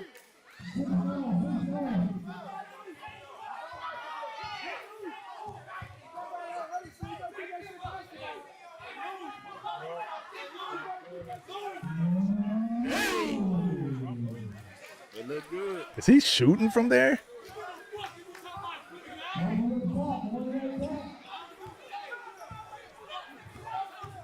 Warren down here. Good drive. It was a good drive from Wanie and good. So on the left side, he picks up the ball super early, right? Warren down. This one, he took one more dribble. That was a great drive. He just missed. That's good defense. That's what he needs to do on the left. Just one more dribble, one more bump. Remember when they was trashing D-Baby? Yeah, that's what the one-on-one scene is, though. You're only good as your last game. That's what it is. Credit to D-Baby, man. Yeah, he still got the sun buff. He got the sun buff definitely today. He said it earlier. Ooh. Great move by Ooh. Wanie. He went back to the same move, right? I told you. He does this move so much, and it's a good move. But whenever they're as tall as you or as athletic, like puts you in these tough spots. You can still finish left here. You can push him off with your right hand, finish left.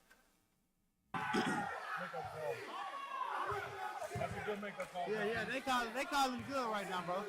They calling it good. And that probably wasn't a foul either. So they're pretty even now. They're even. They both got away with one. Yeah. Something. It's gonna be something on both sides. Regardless. Make your call and just go with it. Deebaby still up 7-9. This is a good game.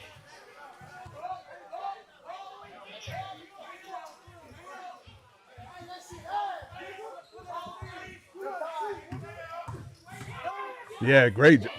Ooh. So Wanie's found something here, driving right, and instead of doing that over the top, he's actually winning the bump pretty much every time. He just, did he get hit on the arm? He's right there.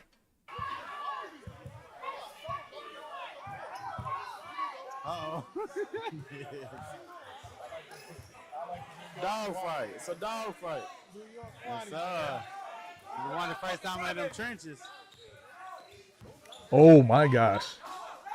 Hey! Bro, he's moving. He's moving. 0.5 seconds of freedom. Gets back on balance. Full speed left. Hey! Got him with the little hesitation on the drive. The little shimmy. Okay. Yeah. That's a great drive, man. Hey, energy is high in here, man. Yeah.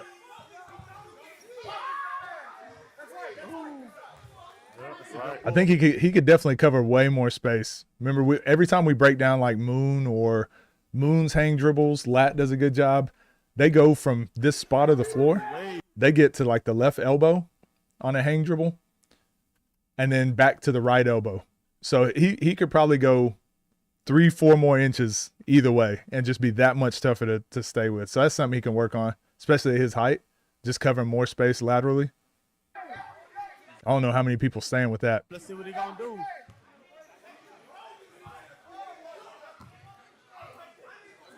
One good possession. Getting down here. There we go. Push off. Hey, Wanie's found something. He's just missing. One good possession. Great drive. Full speed left.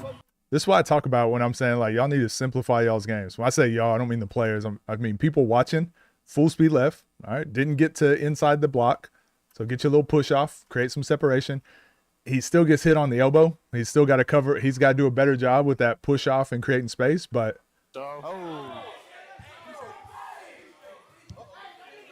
that's like a pro style move. Like once you like get efficient with that type of drive, it's really tough to guard. He talk every possession. Pause. Deebaby ain't saying nothing. What'd I say? Oh. In and Good out. pull, good midi. Good Smart timeout. timeout. Let's go. Deebaby a foe. Hey, players mess up too, man. My bad. If I missed a pause, my bad, y'all. My bad. I take accountability. My bad, guys. Please don't judge me too harshly. Promise, I'm still the same coach mid-range. Here we go. Back at it. Running down 7-11 right now. Deebaby up. Back at it.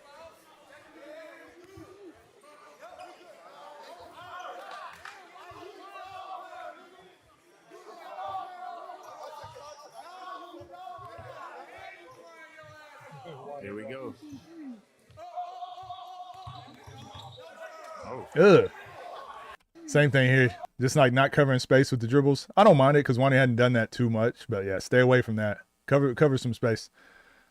Nah, Swift. I'm deleting your website. You still got me on the old website somehow. I'm deleting it. I actually already deleted it. Go check. This nigga is funny, dog.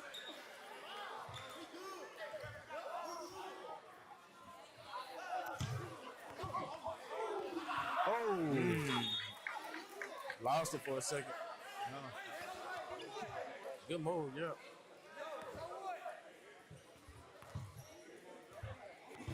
And that was a good coffee today. Let's give me another one.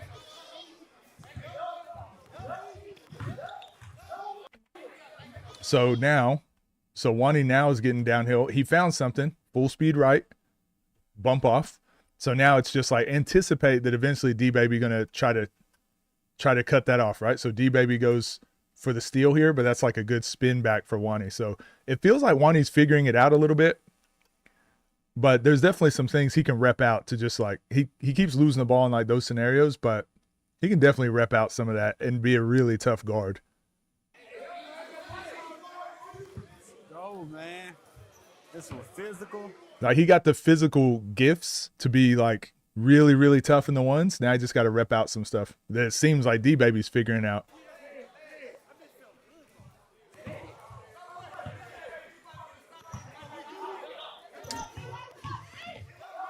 The defense. That's dead. That's dead. That's dead. Nah, play through it. You got to play through it. That's dead. No. Man, you got to keep playing. Hey, no. Hell no. Hey, commentators, let the refs call is the refs call. Y'all let it go, man. Like, we see this once a game. We see this once a game. Play through it. Let's see. Yeah, I mean, you hit it, but like, play through it. Play through it. No. That should be dead. That's dead. No. Hey, no. But it's like, just keep playing, because like in a real game, that's not a steal. Like, I do understand the rule is if you hit the ball, but it's one of those weird ones. Like, referees are going to miss a bunch of these because it's like, did he touch the ball or not? So sometimes they're just going to swallow their whistle and be like, I don't know.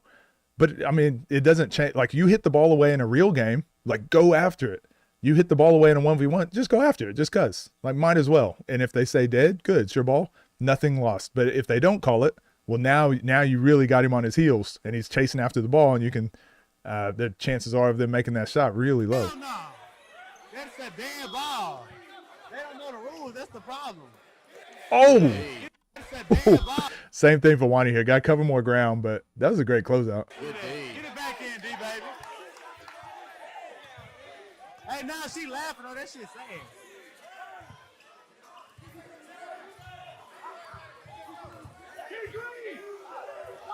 I get it though. Hometown favorite. They want Deebaby to win.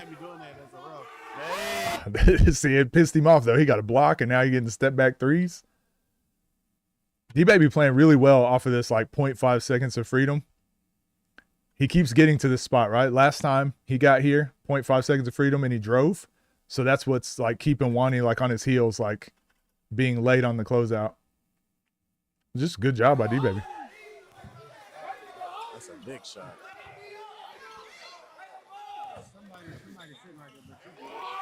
Hey. I like it though. It's good too.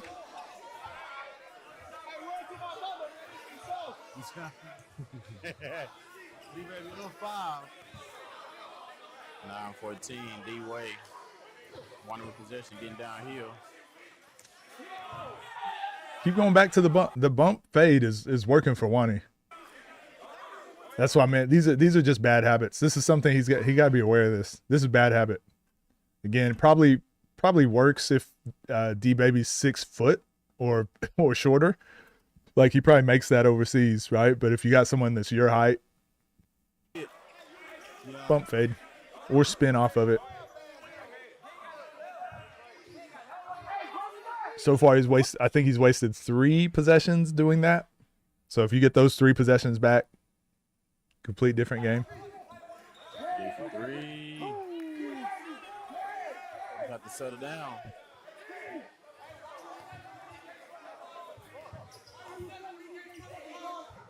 Yeah, this video is very crisp. Like, TSF Sports, great job getting your camera quality up there. Good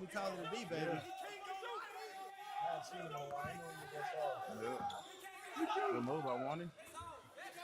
Covers a lot of space going right. Not much going left, but got a clean look.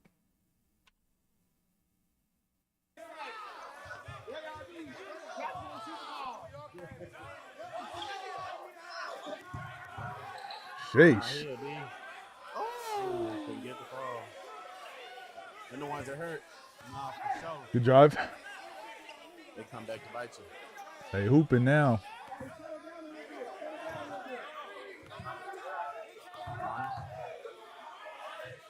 Hey. I mean, the game is won and lost for Wanie right here. Like, you can do this every play.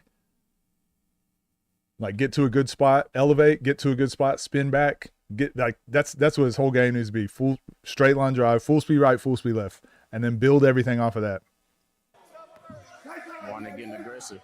Oh, damn. Oh, they let him dribble again. Same thing. Keep playing. Yeah. These refs tripping today, man. Nah, refs is all right. The refs are all right. Like, I mean,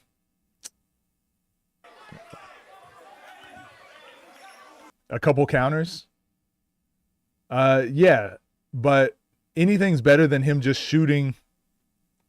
Good hands. Oh, look, Wanie kept playing. Anything is better for Wanie right now than just going left and shooting back with his right hand. Like, he can bump off. That bump fade's been getting him good looks.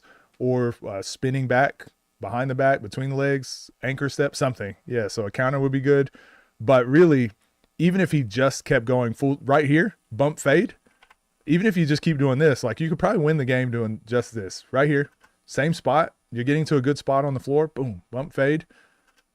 Next time you bump fade, he jumps, you step through. Like, I think he's getting to the right spots. He just keeps trying to, like, it's like Jalen Williams yesterday trying to challenge Wemby. He kept, man, why didn't that layup go in? Well, because he's 7'4" and he's going to keep blocking it. Stop doing that, Jalen Williams.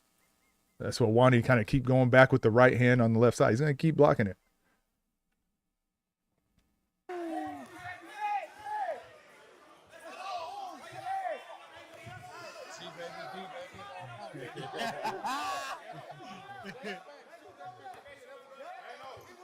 Show me something. Yeah, there we go. But that was his move. But because he's established full speed right, full speed left, now the counter works. This just happens to be the counter he uses a lot. I prefer spins or behind the backs or something, but this is what I told you. We're going to see this move 4 or 5 times from Wanie. Somehow kept hold of it. That's his comfort move. That's his move. But it's because he's established, like, going.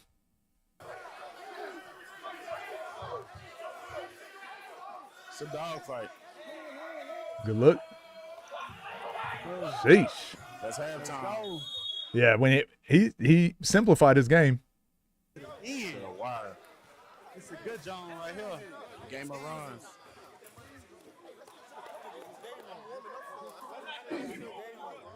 Can't really hear the timeout, so. Good action.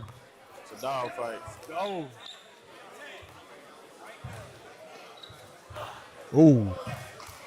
In and out. The refs have probably only refed 5-on-5. Yeah, probably. It's definitely different. But, I mean, the calls they're making aren't egregious yet. They haven't really impacted the game. See, Deebaby got. Jeez. He lost his footing. Yeah, they both could just do with repping out that bump. What do you do after that bump? I don't like this at all. It looks like he got hit, but maybe. But either way, it's like a long contested 2. Oh,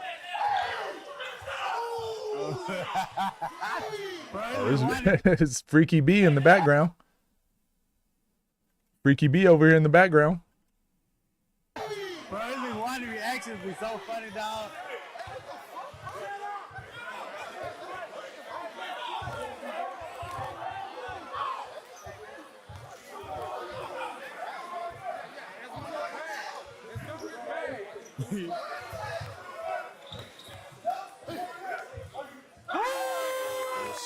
Oh my gosh. 16-17. I thought the problem with Deebaby was he couldn't shoot. Then we watched that Dooley game, and I'm like, oh, maybe he had a lucky day. Another 3. Now he just splashing step backs. I'm like, oh, maybe on ball his life he just was having a bad game. His pants fitting.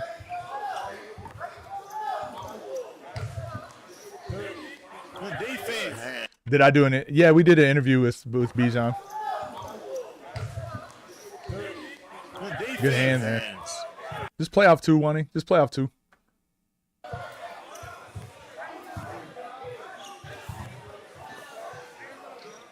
Tune in to the video today. Oh. What up, Dev? Good move. What video is that, Dev? The one that's coming out today? High school line? Facts. Catalyst basketball? What is that? He's quicker than you think. Oh my gosh. Shiggity, big wiggity. Oh my God. Again, guys, we talk about this all the time. How do you cross someone? Well, you gotta be willing to drive full speed. All Deebaby's gone full speed right, full speed left, all that stuff, right? So now Wanie has to honor it. And now he just stops on a dime. He doesn't need the step back there, but still had enough space and time. It didn't matter. Damn. 16, 20. Shiggity McWiggity.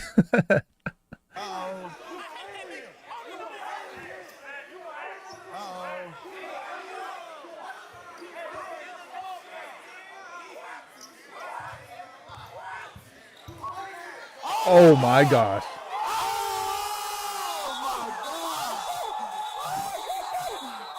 Oh, they're only playing to 25?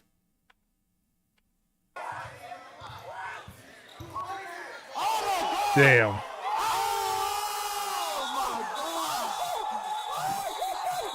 Again, all of that was set up from his full speed rights, full speed left. He did the hang dribble earlier, right? Hang dribble right. And then he went, boom, full speed left. He hit him with the shimmy, full speed left. So now Wanie's dropping his foot, ready to defend the full speed left. Because it looks like a real drive, and then he just happens to slide on this freaking laminate court again. Y'all need to stop playing on these laminate courts, okay? Get some wood courts. Get some wood courts in your life. Jeez.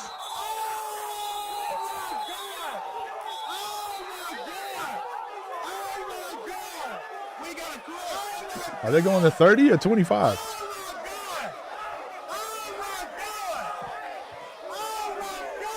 Sheesh.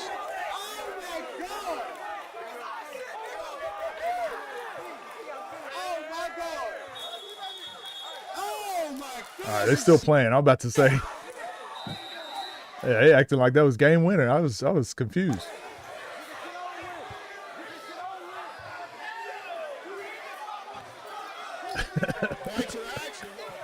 Oh my gosh, he's Nesco. Right now. Hey. Oh man. Hey man. Oh my God. Hey man. Wanie, get to it. Yes, I will. Got his hands free. Good look. Toronto versus New Jersey. It's a murder scene. All right. I'm down.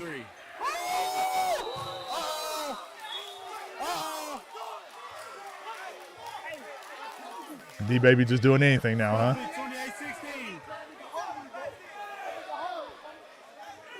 I've seen enough. Deebaby beating LP. Call it timeout. Man, this is tough because this is just a good game. I wonder what the shooting percentage is for Deebaby. He did this in the Dooley game, and we all thought it was a fluke. Like, No excuses, but he's showing why he got the opportunity.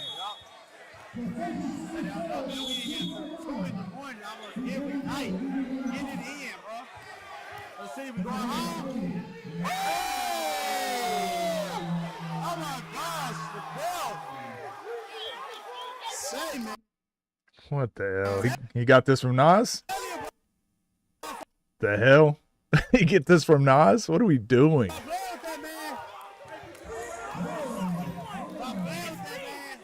Say, man. Say, man. Straight after. He went straight for the Bush Light right after the game.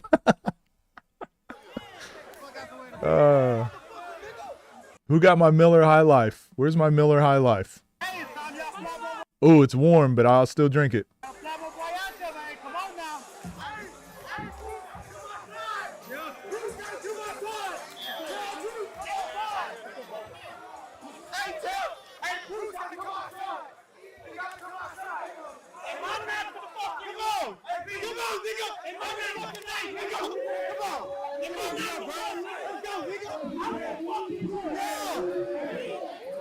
Rob Money Live.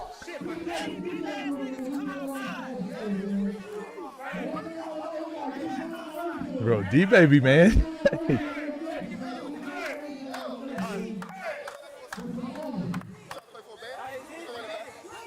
Get it out the way for camera. We're gonna hold it out. Yeah, get out of the way of the camera. We don't want to see him chugging that. You know, let's keep it family friendly. I'm the fucking one. I'm the fucking one. Why you fucking with me? Hey, let's keep it family friendly. Houston, it's too late for that.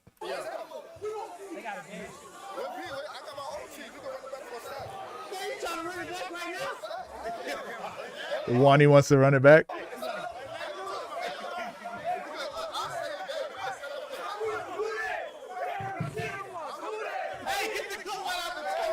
Look, man, Deebaby, how you feel, brother? How you feel?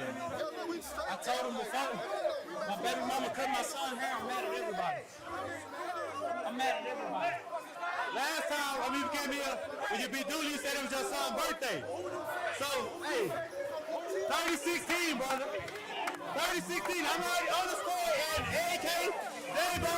They got to play you out, brother. Come on now. Hey, if you don't fly me out, man, everybody gonna get to ask you questions.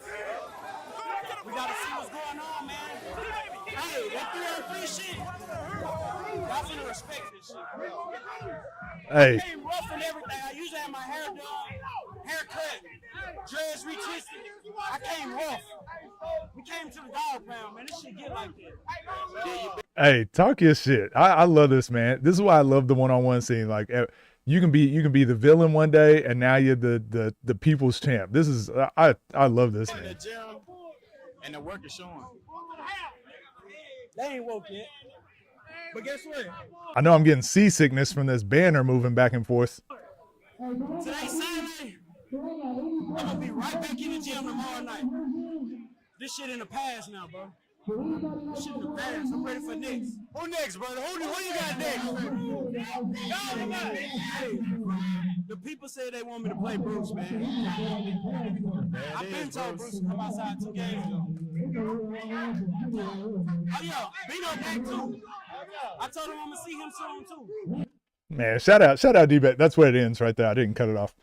Man, what a good game. What a good game.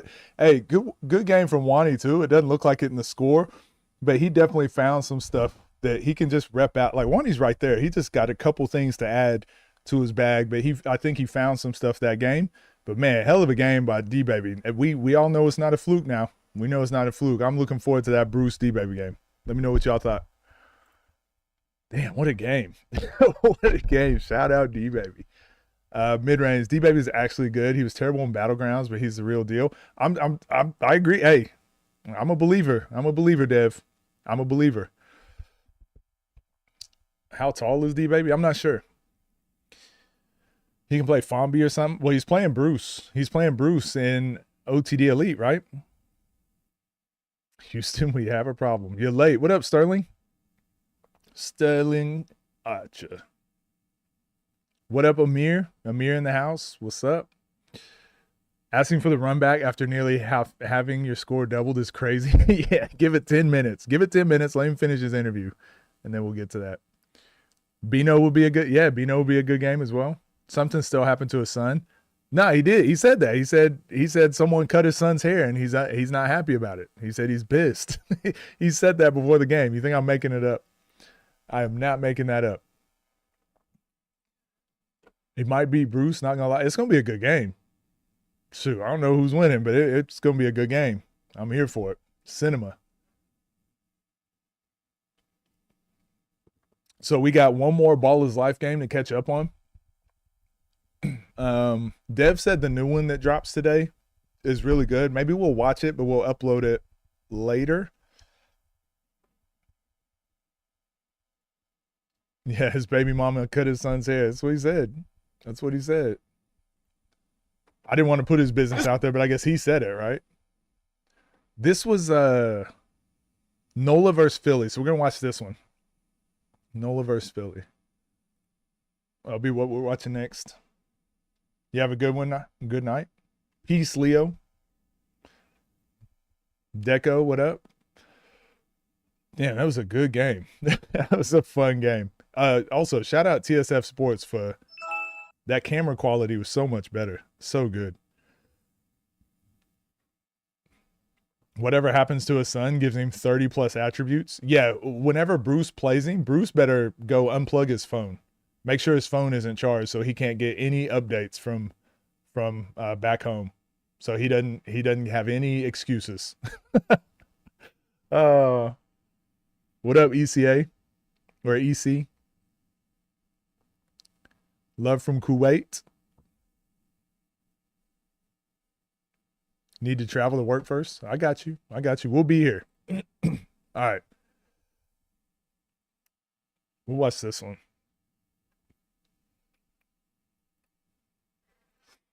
What's up, gang? Hope you're doing well.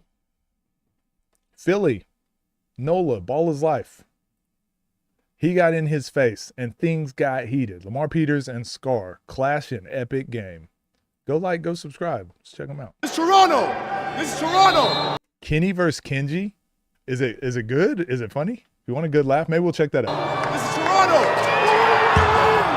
You suck. You're shit. Is that a MK?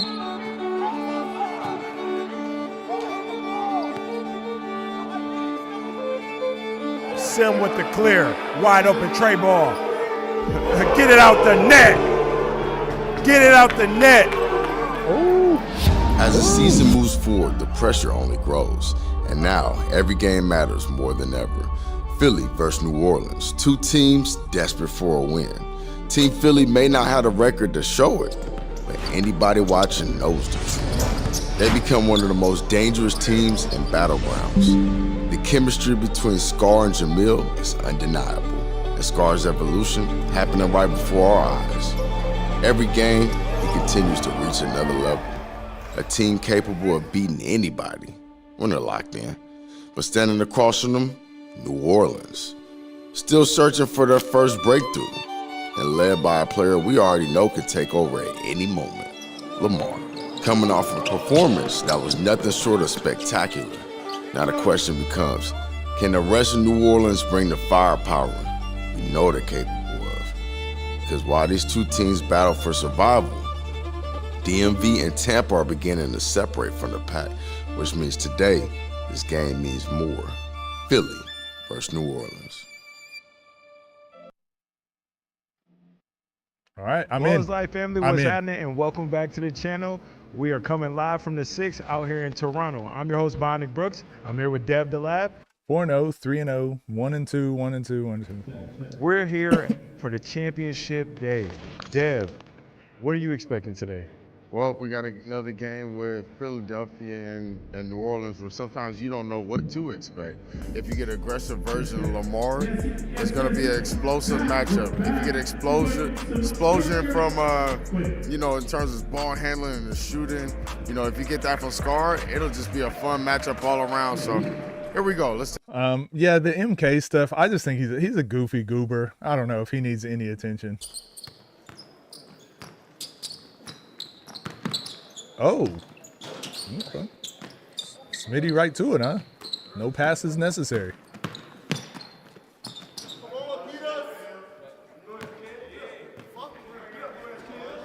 Another gym once again with an actual wood floor.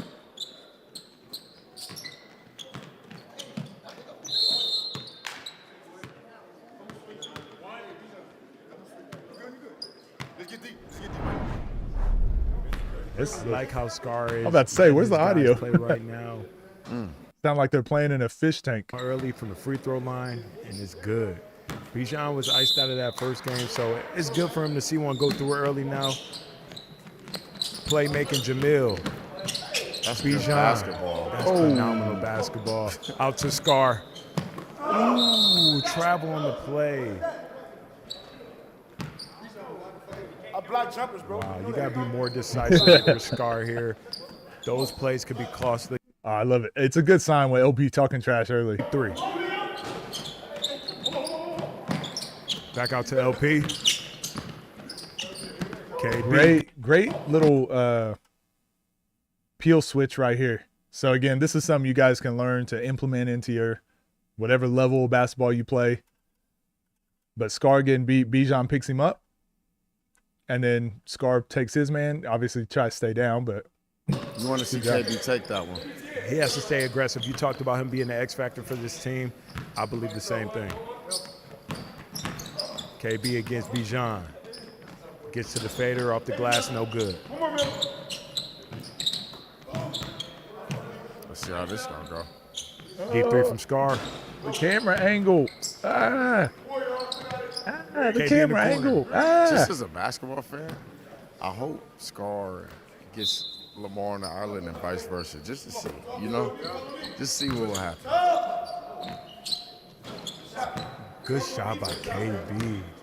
That felt good. When we were talking about when we were getting on this court, or you know, we got on this court to work out. He shot the lights out on this basket, so probably a little bit of confidence there.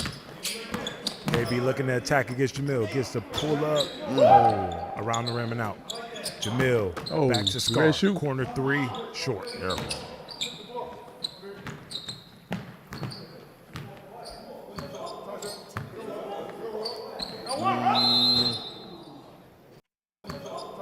Bro, he's shooting from, golly, he's shooting from Wemby land. Bijan knew what he did right there. He's not. Since when does Ball is Life had the CCTV? Yeah, I don't know. Do y'all like this footage? I like this footage for timeouts, maybe even for free throws, maybe in between actions, like when they're checking up or when they're just shooting around before the game. But once it gets into the game, like it's jarring to me when they switch back and forth. That's where he's at his best. Like even this spin right here, like the spin of this camera. Look at the angle we're looking from. Scar getting down. And then mid. That's where he's at his best. Gets it to drop. I don't know. It makes my head hurt. Crafty player. And that's what I love to see from Team Philly. He got his other teammates going, which opened up the lane for him out of bounds. You got to know where you're at on the floor. The line never moves over there. Inu versus J-Horn? I'd watch that. Media bounce back. Great, he did it again. Scar to Jamil. Rim grazer. That count, right? Hey, get on that rim. There's a little bit of a rim grazer, but I see you, big boy. Nice pass. That is what we like to see from Team Philly. Scar playmaking. A little bit of a nutmeg off that pass. Handoff from Jamil. Working against Schmitty. Left to right. Behind the back. Step back Trey. Low long. Yeah, I think if there were a lot of off-ball actions, I'd want to see from that angle, but it's typically just one-on-one in these. I just want to see, jeez, might as well just watch it from here. LP, snatch back. Behind the back jumper is good. LP's mid-range jump shot is super underrated. Looking like good defense, and it don't be good defense.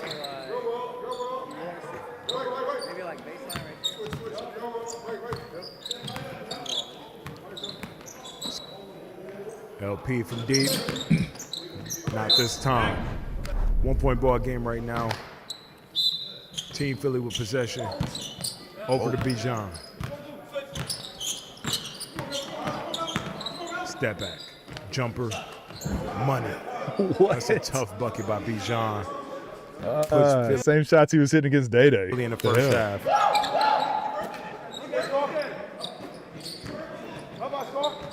Scar with an in and out. Step back, pull up. Schmitty with the clear. Side of the backboard. Nice, good hustle. Bijan, Trey ball. Good job, Scar. Good hustle, though. Good shot. Jamil hustling down low. Both players. He's out of bounds, right? Both teams hustling right now. Gotta love it. Yeah, Scar, again, it's not just Scar. A lot of people, KB's done it twice already this game. Smitty's done it once. It's just there's a understanding how to be like an efficient player. Nas, Zay does this really well. Both of them Rob does this like in a unlimited dribbles. Like when you drive, if you're in a spot that you don't like keep dribbling and you can back it back out or kick it out. But Scar gets to these spots where he's like, I have to shoot this. And that's something that's just like it's a really hard habit to break. And it's like it's a little bit of an ego thing, right? Like people don't like to admit that they got stopped or locked up. People are like, he can't guard me. Watch this. I have to shoot it. But it's what Nas will do is he'll be like, ooh, good defense. Guard me again. Hey, good defense. Guard me again. Hey, good defense. Guard me again. And then finally he gets by one time and he's like, you can't guard me. It's like, damn, I had to guard you 5 times. But yeah, that's what good players do. Steph Curry. That is the Steph Curry. Guard me 5 times. I don't care. I'm still going to score. Open. Good block. Great defense by Scar down low against KB. Change of possession. What up, Jay Perk? It's all right. We here. Bijan wide open for the tray ball. Back iron. You don't understand what being efficient means? It means only shooting shots that like you want to shoot. Like don't be forced into shooting shots that aren't good shots. To be a little bit more aggressive, knock that shot down instead of attacking the closeout. Because again, I call them rob shots. That's an easy way to remember it. In range, on balance, and open. So if you're getting that shot, like I'm not going to shoot. There's no need to shoot a fadeaway with the hand in my face. Am I in range, on balance, and open? That's a good shot. Now, some people have a shot like a Zay on the right side. It close to the paint. Doesn't matter if there's a hand there or if he's open. That's a shot that he can make 8 out of 10 times. So it's a good shot for him. It's a kill spot, right? So some people have an elbow fadeaway or whatever. It doesn't matter where you're at. Like it doesn't matter where their hand is. Like if you get to that spot, you'll score. So in range, on balance, open, or your special kill spot, right? Those are the shots you're looking for. If it's not one of those, like why shoot it? Don't shoot it. Just kick it out and try again. Try to get one of those shots again. Scar closed short. Like, so Smitty, we've seen, he loves this shot, right? He loves stepping back to his right at the elbow. Make or miss, I would say this is a very good shot. If he had to do his step back from here and shot a really long 2, I'd be like, that's a terrible shot. What are you doing? This is an efficient shot. Make or miss, that's a good shot for him. We see, like, this is his go-to. Smitty gets to that point. Now, you could say he drew 2 defenders and there was a better shot here, but also that'd be on his teammate. His teammate's got to be somewhere, like relocate, right? Why, like, you can't be up here on the wing. He can't make that pass. It's too late. Smitty gets to that pull up. Would love to see him. He's used to playing 1v1s. Yeah, yes and no. There's a lot of players that just do that in general, even in 5v5. They don't understand. They don't understand what an efficient shot is. P for 3, no good. Here we go. Clear by Scar, wide open 3.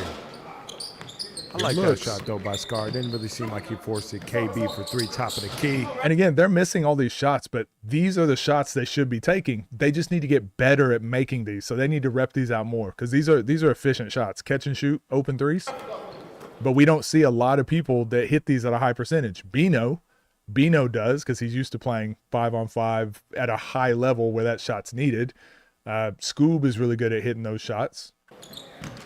Nas is really good at hitting those shots. Smitty's been guarding them pretty well. Like even right here, like this shot. Again, I'm being super critical of Scar now. He's in day territory for me where I'm going to be extremely critical because if they can change some of these things, they're top 10 players. So this right here, like good defense, but he keeps going. He just keeps going. He keeps going. He keeps going. And now you're going up against one of the best shot blockers and you've created no space and you're trying to sneak in a layup, right? What would have been a better move here, especially from the corner too. And the help side is already set up. So right here, if you're Scar, oh, good defense. Damn.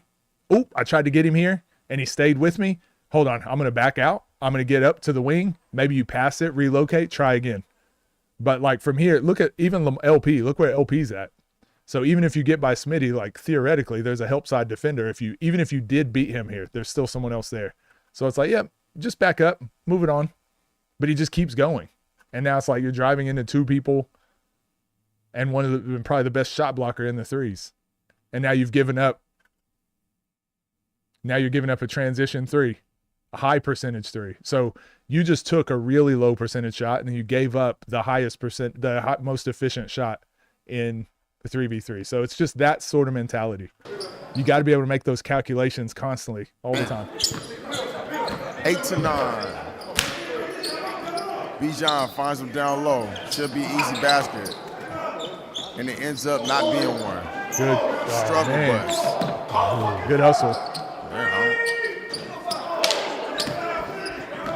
Damn. And then look, gave up another most efficient shot in 3v3.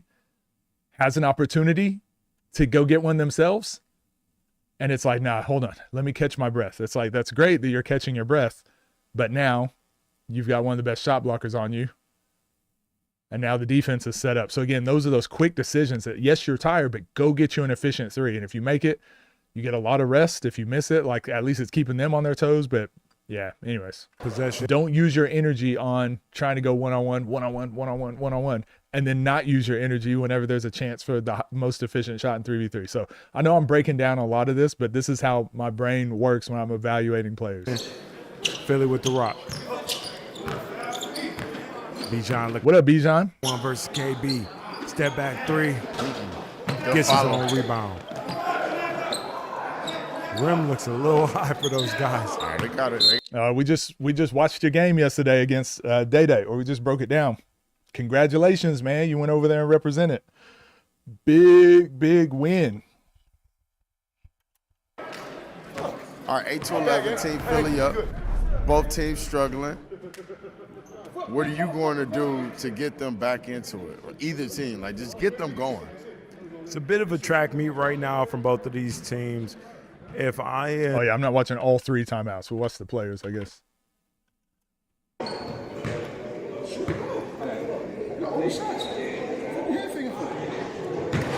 See, LP been saying it too. Shoot your open shots. Shoot them.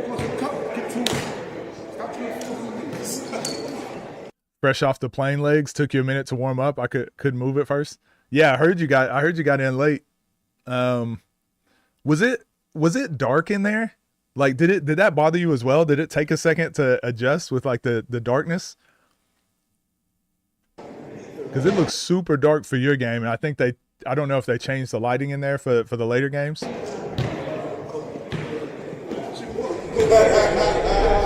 That's it. That was on me. Look at this shit too hard. Me too. I missed the layup in the beginning. What made this shit too hard? Yep.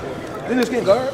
You're right. I gotta take my time on that one. He's too small. What the fuck? Like, come on. My fault, bro. Shoot the ball. Like, guys, it's me. And what was your thoughts on Day Day's defense? He does not look fun to play. He does not look fun to play against. That's me. Shoot it. Right. You might make everything harder than we have to be. He gets you, swing it, shoot it. You get downhill, you get downhill. All right. Good. The lighting didn't bother me. They had me warming up with a different ball though than what they play with. What type of ball? I've seen it. It's like a TNC style ball, but is it like Evolution or Spalding or something? Philly able to get going if they can get back into the action, get some of this. You can't throw that turnover right there. Jamil didn't seal Lamar on that. Right, oh my God. Good pass. KB wide open for three. Damn. LP he did this last game too. Like when he gets hand checked, he's so good at just like slipping off of the hand check and staying on his straight line. KB wide open for three. Those are the ones you need. He was hacking. He had 9. We showed the stats and everything. He had 9 fouls, I think. I think he fouled 9 times. You also missed 4 free throws too. And I really believe he probably should have fouled you more. I think but I mean at the end of the day, he just could not get buckets on offense. So that definitely hurt him. They play with a goat ball. It's similar, but I was warming up with Rawlings. Okay. You'll shoot that. I'm surprised at how cold both teams are. Good look. There it goes. We look at the standings right now. Both of these teams have struggled getting wins in this game. Great pass by Scar. Hell of a pass. Okay, Scar. But we know from Philly when he's doing. Yeah, you were 5 for 9 free throws. So those are that's 4 turnovers. So I think you had 6 turnovers, but then you add those 4 missed free throws. So essentially 10 turnovers. Season. Bijan wide open. Trey ball, that's cash. Both been a very good team this season. Bijan wide open. Yeah, late ass closeout. Both teams. Oh, he wasn't ready. I believe are 1 and 2. What up, Vetrix? How you doing? Philly has 2 games today. They play against Toronto. Yeah, they're 1 and 2. New Orleans 1 and 2. Both of these teams looking to get to. Look at the difference in this drive from Scar than what he did earlier. Oh, you cut me off, right? Good defense. Guard me again. Full speed right. So counter. Okay, full speed left. And it's like a quick read. Okay, now I've got the advantage. Now I'm going highest percentage shot in basketball. That's a great drive. Now, if you don't get that drive, you kick it back out and you try again. Who's the best dunker? Shoot, I don't know. Maybe Dang? Yes. I mean, all those guys can dunk, though. We just don't be seeing it.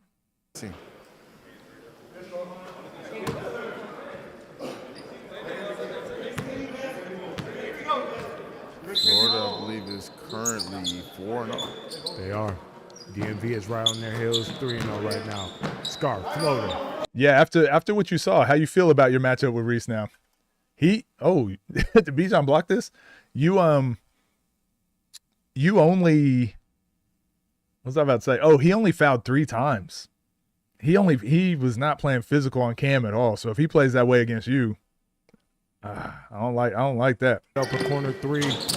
Invite Bijan to the live. I could if he wants to. The team, New Orleans looking to claw their way back into it. Still anybody's game early. LP D3. He's starting to heat up right now, folks. 3-point ball game right now. Nola within 3 points.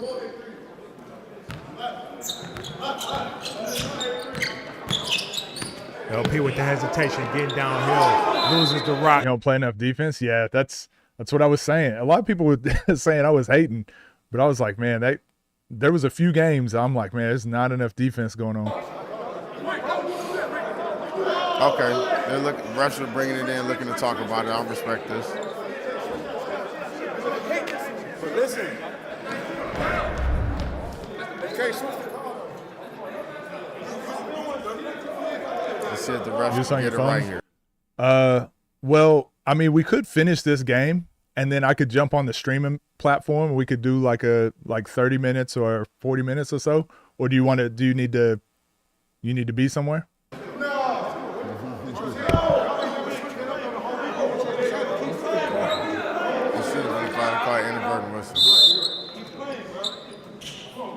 I don't mind that. That way you don't have to get somebody a foul. It'll benefit you. Your hand in the end. Scar with the clear. Taking his time against KB. Spin move. Spin again. Dang. Over to Jamil. Just let you know. Jamil looking for the jumper. Over to Scar. Great pass. All right. Yeah, let's do how much more time? Yeah, let's do 30 minutes. Let's do it in 30 minutes.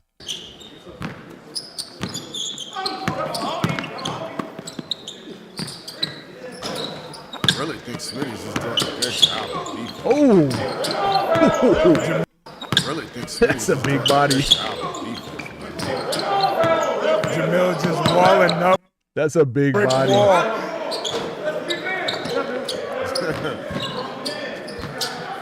Wide open 3 from Schmitty. Gets it to go. Good look. So was that a foul? I like the no call. He walled up. He's a big boy. Okay, here we go. Got him on the island. Jamil jumped his head. Jamil is sliding on. Move it. What's this gonna look like? You better get in the help side. Thanks for the $2, Leonid. Bring Bijan to the stream. We will. Got you. We'll do it. We'll do 30 minutes. This is what we love to see. Competing at the high level. Today is the finals. Is Jamil becoming like a fan favorite? I wonder. Go ahead, drop a comment. Let us know what y'all think about Jamil. So we might skip the timeouts and the free throws and stuff just to speed this up a little bit. So everyone that's watching this recording, I apologize, but we'll have a combo with Bijan. So y'all get an extra video then. Box out there, KB with the hustle, saving the possession. LP getting downhill against Scar. Poke away. Jamil coming back. There we go. We're looking to the inside. So we get to see this, right? This is easy. I like that play. by Jamil. He gets it back, corner Trey ball, short. I revisit that. Good You look. back them down super. Yeah, that just got to become normal for players. Like if you're open on the three, like just shoot them. Shoot them. Yeah, 21, 20. And then also rep it out to where you can make those at a high percentage. Yeah, rep those out right there. Can Bijan break down a game with you? What game? Tag. I don't know if I have the technology. Pull up by Scar. It's not bad look. Force. LP wide open three. Nothing. Scar with the Scar's clear. got to get the kick out right there. Yeah, missed another one there. Jamil be working, man. He be working down there in the post. I think he just lost the ball. I think that Scar's not doing a good job of kicking out on the rebound. Yeah, Scar's passed up. A bit frustrated off of that one. Yeah. It was a good find, though, in the end. Yeah, Scar's passed up 3 or 4 of those open threes. Bro, I'm saying this shit gonna get a little bit frustrating because we was talking all day yesterday in the second game. Come on, it's starting to get repetitive. When we start trying to do dumb shit, if it's not falling, let's just go and do a set. That was a possession where we both all missed 3 times and we still went back and did the same shit. Come on, get a pick and roll, get a split, do something. We just did a pick and roll. Exactly. No, I mean, No, you talking about that's one play. He talking about I got you. Everything. Yeah, like overall, like we just playing one-on-one basketball. Playing ones. Playing ones, bro. Make shots. Let's shoot shots. Yep. That's all we've been saying, right? Big boy can't stand in front of him. Grab it. He can't stand in front of him. All right, I said I was going to skip these timeouts. My bad. This is just some good stuff. In bunches. Aggression we're seeing from Bijan defensively in this game. Doing a really good job of sitting down LP from deep. No good. John climbed the ladder a little bit. Here's the main thing. New Orleans has guys. You never know. LP gets past Jamil.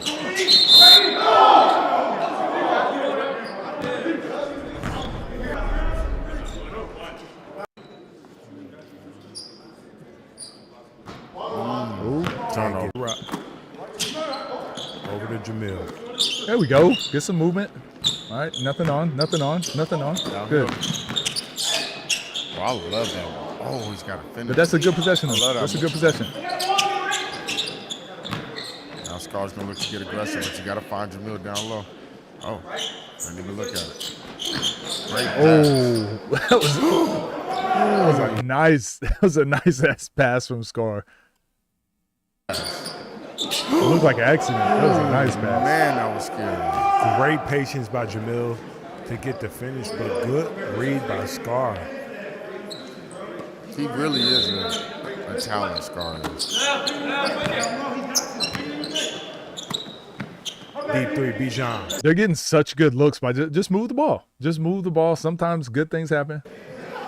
Big difference, is it? Huge difference right now we're seeing from Team Philly. 3-point lead right now for Philly. They're going to go to a two-man. You can't just use your Jamil. You got to screen harder than that. Bijan against Schmitty. Gets it beat up. Oh, God. Oh, he be getting some crazy blocks. Good defense by Jamil. Gets the tip out of LP's hand. LP can't believe it right now. It was the right call. It seemed like it. LP just couldn't believe he had the angle on that. Deep three from Bijan. Back rim.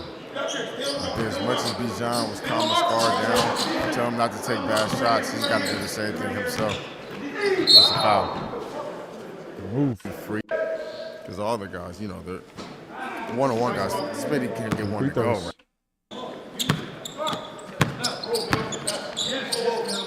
So there you go. Hold your ground. Move, Scar. Good clear. Jamil is a problem down low. That's food. That's food. And Lamar knows it. Halftime. What the first half we're seeing in this. That was funny. Talk about It's okay, though. We're not going to ever say don't shoot that. We ain't going to never say don't shoot that. I swear to God. Got you. So this is be my play. You see the place we came in right now? I feel This show good. it's not. It don't feel rushed. Nah, because look, this is what I mean. Look, I took some too. It's not just like you or him or me. We all on some, not want to say bullshit, but we're not being disciplined. Okay. Like, you remember them first 10 points we had in a row? All being out of the set, all being disciplined. All right? Let's just try and keep it like that. That's going to be the difference between them niggas coming back or us being the best team in this bitch. It's discipline. All right? Because y'all niggas, y'all are like two of the most skilled niggas in here. Of course, me too, but I'm here to support. Yeah, of course, me too. We going through y'all. Make the fucking layups way better than that. You make the right reads like you've been doing. Just make the shot that you take a lot more simple. You don't need all them niggas are already backing up. You dribbling into them. Facts. You know what I'm saying? Let's get it. Yeah. Good. I see one thing. Yep. When I do that, it's so much easier. I want every possession just start with set. Yep. I know I've been saying I'm going to skip them, but these are just really good. Break down. Yep. I want every possession to start with set. You guard Lamar? Come on.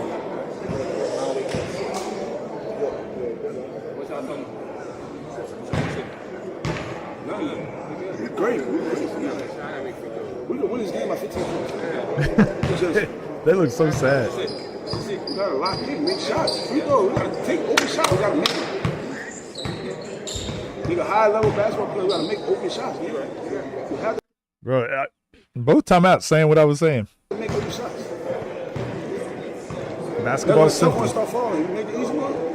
Touchdown. If Mill guarding you, just get ready to make free throws, 100%. Can people get good at training, at basketball and training by themselves? Yeah, 100%. 100%. All right, here we go. There's something very specific that I'm looking at. Oh, Yeah, it was tough. It was tough to get that pass there. There's something very specific. I don't get why they don't at least start to play with a set. So now most of the teams do. Most of the teams do now. It's just when you get tired, like some people forget. You need an action to like create some ball movement and player movement, and sometimes people forget and they start going one-on-one. But the good teams do an action almost every time. I was running to the rebound, doing all those different things. It's taken away from me on the offensive end. So Jamil is just making everybody work right now, sticking with it, gets the offensive rebound, and the putback is good. See, look, they're trying to talk out their coverage right here, and he's like, switch that. And he's like, well, I can't switch because they said it's whatever. You know? how long before they start helping? I think they're afraid to help, right? Like, you have a shooter like Bijan, and then you have a crafty guard like Scar. Great back screen by Scar. Gets Bijan open. Scar there. Looking to create from the left wing. Posting up, So right here is where Scar's got. He might make this. Okay, he might make this, but still, this is that decision where you got to realize. So he did his move, his go-to move. It didn't work. Right here, recognize like, all right, this is not an advantageous situation for me. Okay, one of the best shot blockers in 3-on-3. I don't have an angle. I just bobbled the basketball, but I have to pick it up and shoot. Like, no, just hey, good defense. Like, back out.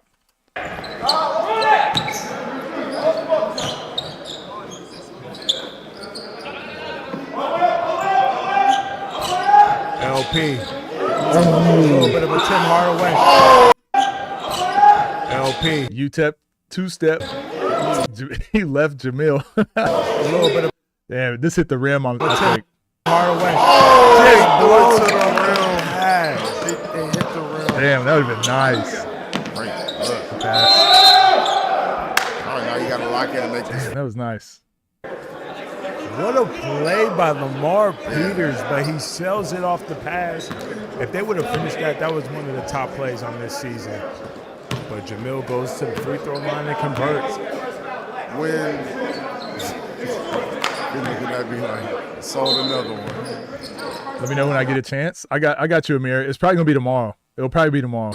And same with that Boog Zoe game. Probably tomorrow. Good job, Scarf. Right there. Perfect. Get it moving. That like right now you would need an action. You would want an action from your team, but if they have faith in him going one-on-one, maybe expose it. But LP wide open in the corner. Great. now you get again like you miss a shot, go one-on-one with the defense set, and it leads to transition, right? It leads to a transition three, wide open. Wide open in the corner. Great contest by Scar, but not enough.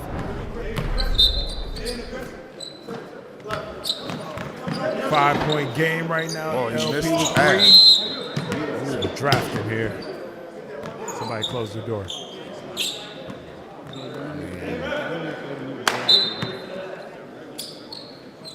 Is it? Ooh.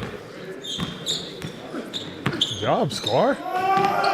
Not switching back to his right hand. Like, usually he switches back to his right hand on this side. Great job. One hand pickup, shielding him with the right hand. That was a great drive. Scar gets downhill for an easy left hand layup finish. Osmatic, thanks for subscribing.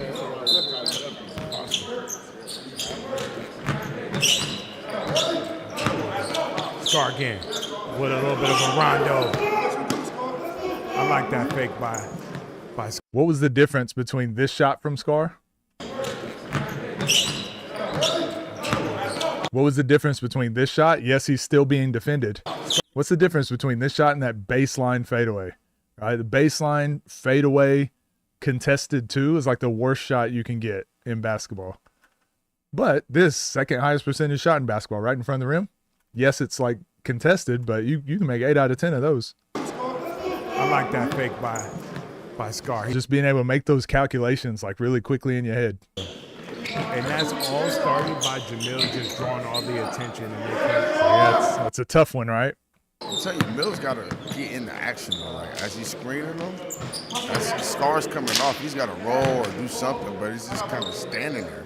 Still a lot of basketball still left to be played. 6-point ball game after that Schmitty 3. Schmitty.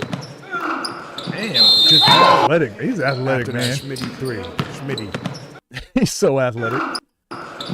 Just call to me. All right, call to me. This is where he struggled throughout this course of this game.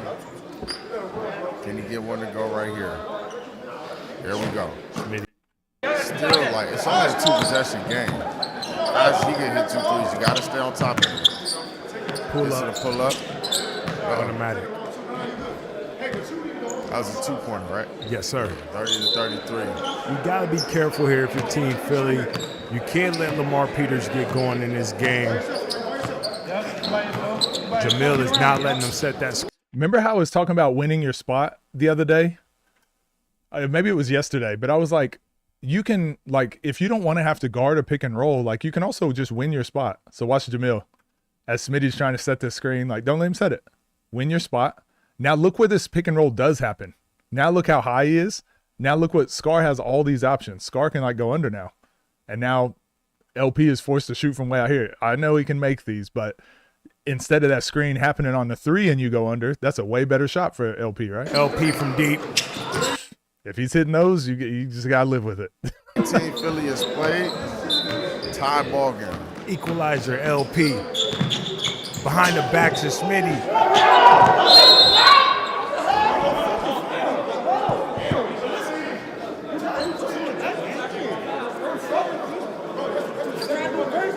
I was like, who got hit? Did AK get hit with that basketball? They have an opportunity to take the lead. He was trying to like reverse dunk on that.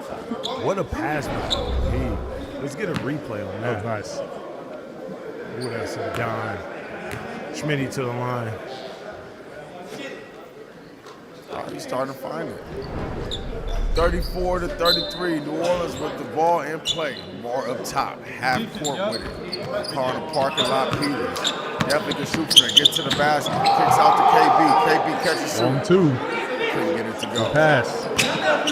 Bijan wide open 3 left. No, sir. Wing, no good.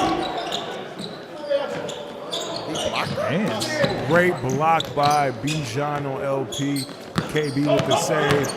Getting aggressive. Downhill. Damn. Hey, they're hooping now. This game is intense. KB. It's a great game. Staying aggressive, getting to his kills. Why making the layup so difficult? Again, a lot of players don't practice that stuff. If Smitty was really, really good out of like the pick and roll, I'm not saying he's not, but if he was like look at his athleticism, look at his height. If he were like if he were catching that and turning it into a dunk, like he'd be probably getting paid a lot of money overseas.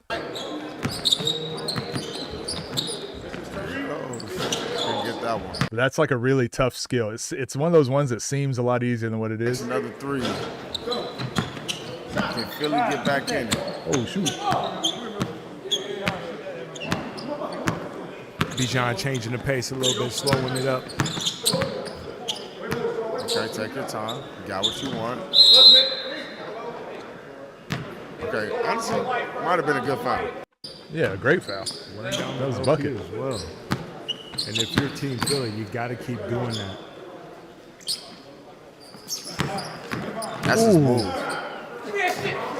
Great block by Schmitty up top. Well, love to see he be Jamil blocking use the rim shots, as man. protection. Schmitty getting to that midi. It's a lot of fouls in the. That's one thing they did in the first half. Bijan with the coach badge. In the second half, they've been converting.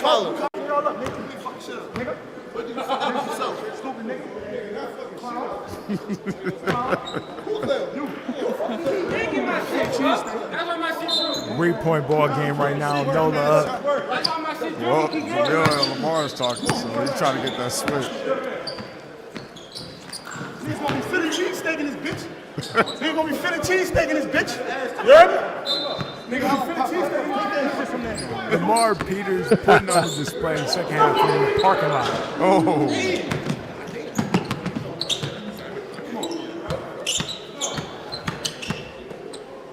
Need that one. That's big.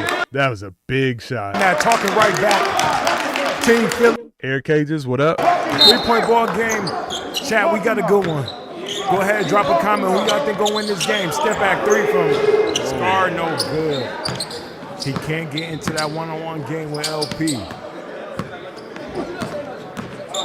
Schmitty can't get it.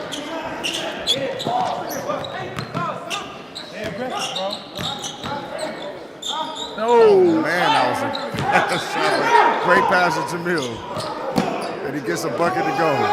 Great pass. Jamil is the problem down low and doing what he can to keep Team Philly in this game. It's turning into a good one now. Very great game. Bijan with the rock. Screen from Jamil. Bijan with the body. The first layup is good. Puts his team up 1 point. Oh, man. It's got money time. I'll shoot him out the way. Is there 3 seconds? Nah. Man, they took the intensity up a notch here. 40-39. Yo, Jarius, thanks for becoming a member.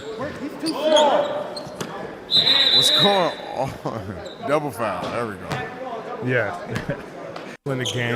It's a good call. I was like, who's the Another call foul now? here can send it to the line.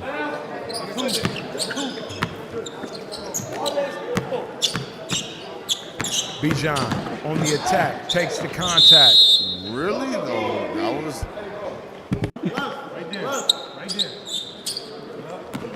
Oh, he was right by. Good peel. Whoa. good foul. He needs to convert at the line. You don't care who wins. You just wanted to go down to the wire last shot. Scar versus LP one-on-one. Two captains of this team. LP with a little bit of hesitation. Double behind the back. Tween. Step back three. No good. Oh, he goes. Ball, you got to get in position to rebound, box out. Damari, what up? Going against Neil, gets to a pull-up, and it's good. I'm feeling good now. Oh, sheesh. Wide open three for LP. No good. They be working, man. He did this last game, too. Got him a lot of extra possessions. Out on KB. You think kids should play more FIBA 3 on 100%. That's one of the best things you can do for learning, FIBA 3-on-3. There it is. Gets him in the post. I'll probably do the Boog versus O game probably tomorrow. And that's what Team Philly needs to continue to do. If you haven't picked that up, if anybody but Schmitty is on Jamil, they're going to follow him. You got to get those mismatches. Wide open three. Bijan is money. 1 So point that's lead. volleyball. Uh-oh. It's money time, Dev. Oh! That was a close one. They really dodged one with that one. Yeah, that was a premature pass. Right back at it, though. No Fomby problem. versus Moon, watch. Oh, that's to the free throw line? Oh, they did foul him on the first one. No. Bijan just made a. Oh, it's a turnover. All right. The basketball guy's looking out. Because Bijan just hit a 3. Am I not tripping? Okay. No, you had that correct, Dev. That was not supposed to be a free throw, but it's a turnover on that. Oh, here we go. KB getting on that rim. Turnover on that. Oh, here we go. KB And Scar challenged him.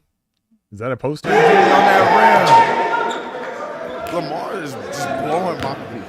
And that's Scar, too. He's a good defender. Just blowing by. rim. He's doing Day a great job 100. of creating for his teammates. The gamble leads to a wide open 3. Cost Bad it. gamble. A 3-point shot right here can win it for Team NOLA. See, they're making Philly cheesesteaks out here. LP with a hesitation. 3, no good. Rebound Scar. Inside to Mill. Dang. Smitty's making him change these shots. Smitty, wide open 3 for the game. No good. Keep playing. You want to foul? What's up, move, Scott? You want to foul, bro? Go time out,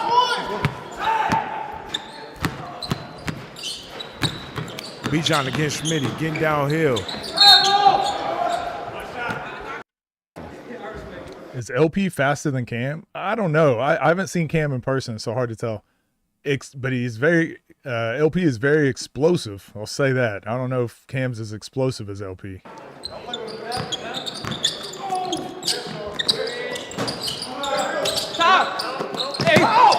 Poked away by Jamil on the rebound. Bijan.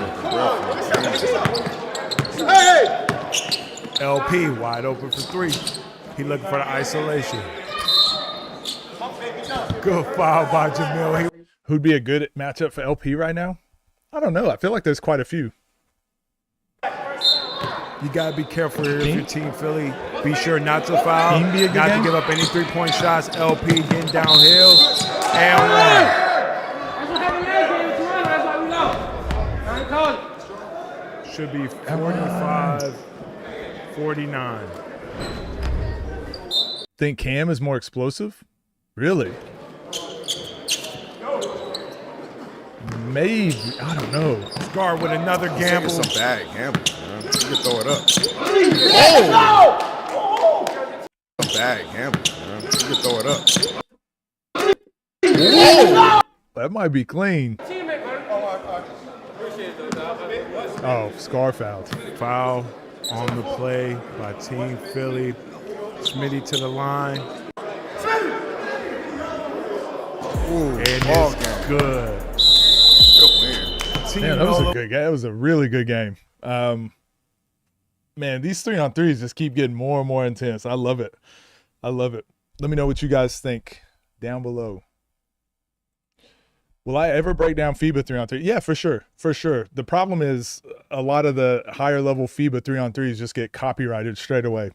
So that's the main problem there. Taking into account LP size, his explosiveness is likely more impressive. Maybe. Like I said, I've never seen Cam play in person. So speed translates so much better in person than it does on camera. So I'd have to see. It's quite surprising. LP is more impressive. Possibly.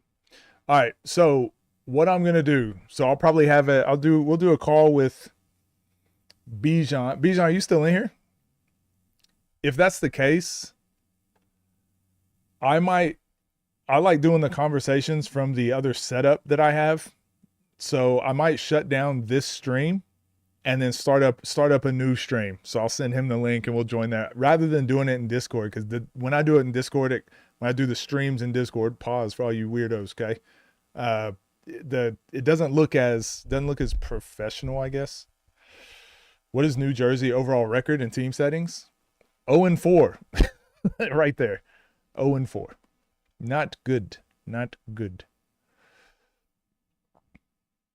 Can you do EuroLeague player breakdowns again? Maybe Jean Montero would be great. Yeah, I need more time in the day is what I need. I need more time in the day. This week we even streamed on Sunday, so this is 6 days. All right, let me shut down this stream. I'm gonna open up a new stream, so you guys give me like 2 minutes to open up the new stream, and then I'll send the link to Bijan and get him on. Okay, so Bijan not even here anymore. I'll send him a message. Actually, yeah, I should probably double check, right? I'll send him a message first.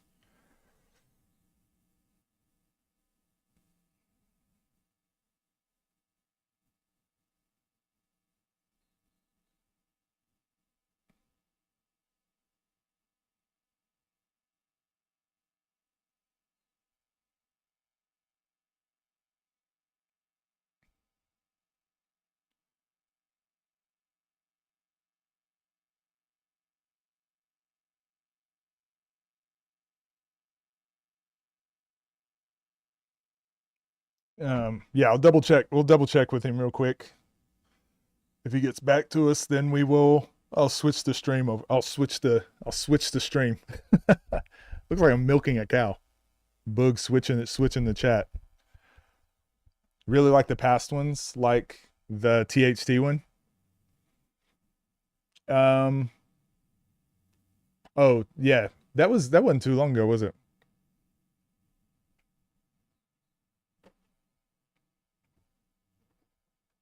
If we end up not doing a talk with Bijan, we will do Woo,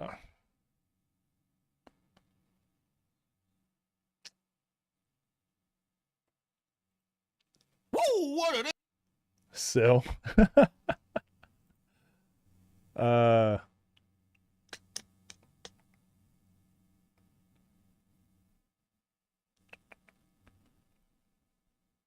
All right, Bijan ain't got back to me, so we might as well get into another video. What do you think?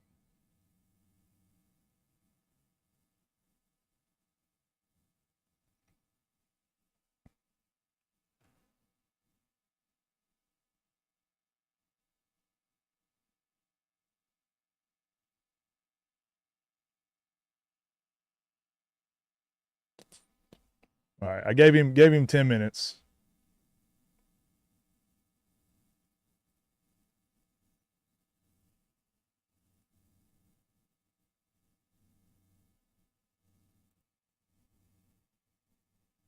Yo, what up, Matt?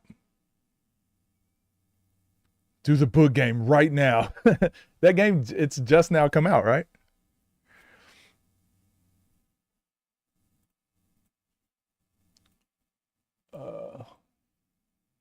Is that game? Have I seen 1v1 hoops video? I don't watch most of those from 1v1 hoops. Not because of 1v1 hoops. I think they do a great job. But I like trying to have the conversations from like the original source. We did speak about the LP. What day was that? I'll send Bijan a message, say we'll just try for tomorrow.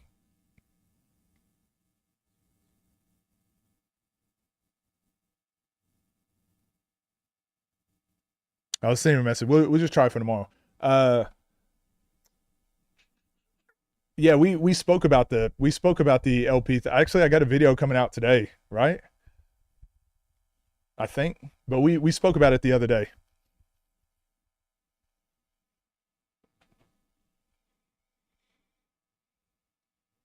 What up, Dero? The book game is streaming right now. Yeah, go watch. Go watch. I'm not gonna watch while it's premiering on their channel. That would interfere with their stream. So when I do breakdowns, I try to wait. But also,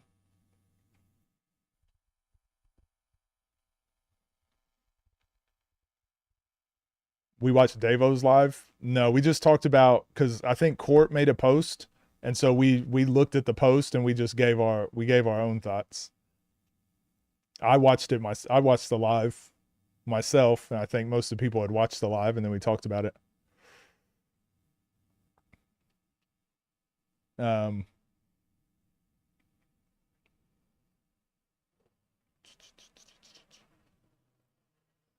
right, so we watched Deebaby, Wanie. We watched that Ball is Life video. Do we want to watch one more video before we get out of here today? Oh, we watched Jason Preston earlier too. Yeah, do we want to watch one more video before we get out of here? Sure. Would I stream the playoffs? If I could, without getting copyrighted.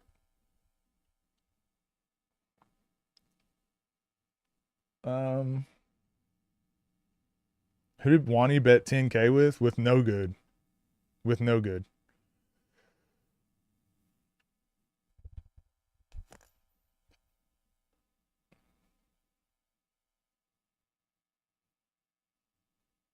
What about Trey Croft versus Nesco? Is that a good game? Trey Croft versus Nesco? What's our thoughts on that one? It's a game I haven't seen. I think would be a good watch.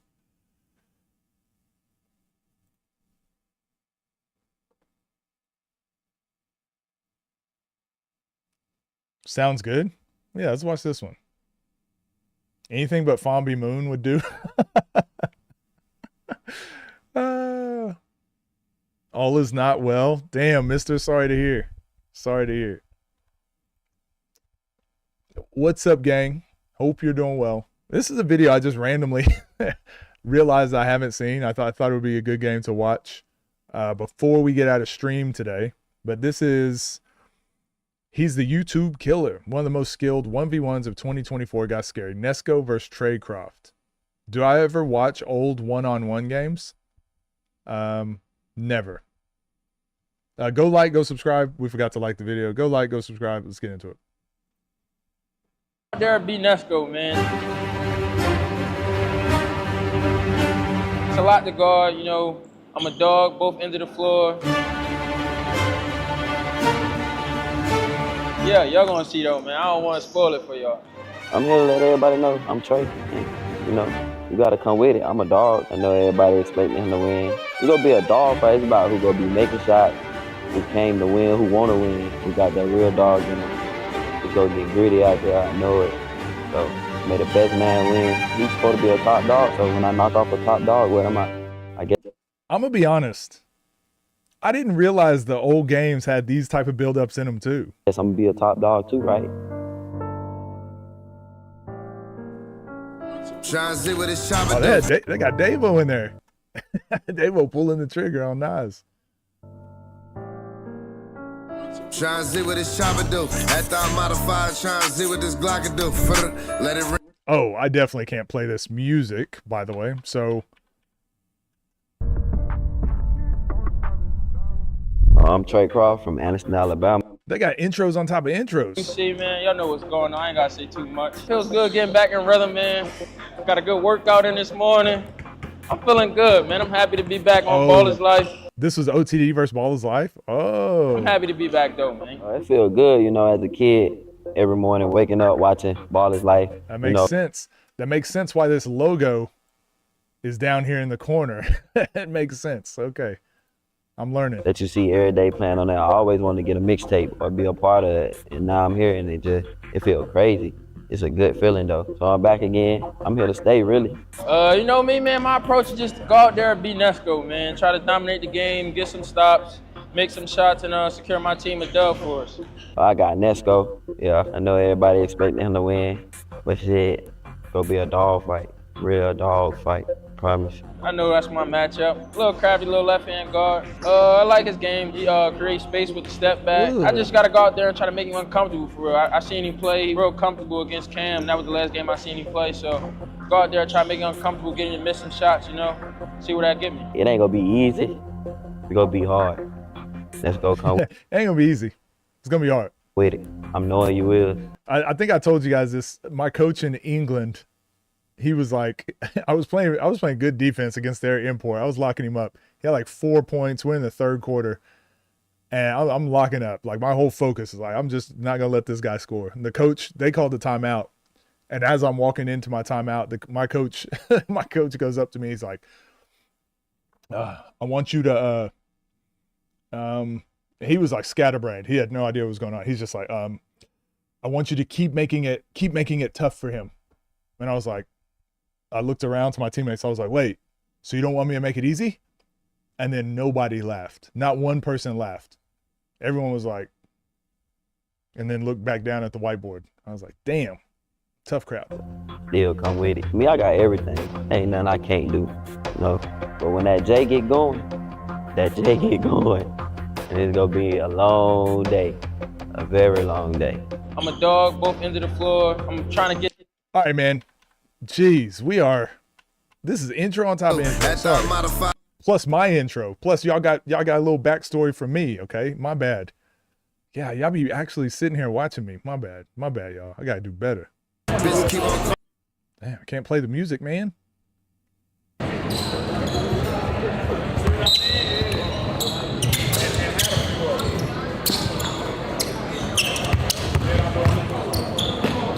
Ooh. Yeah, this must have been Nas versus Lewis, because Lewis right there, sitting down. Hey, where our homies at? All the dribble niggas is here. This shit weird, nigga. Talk get like that. Get like that.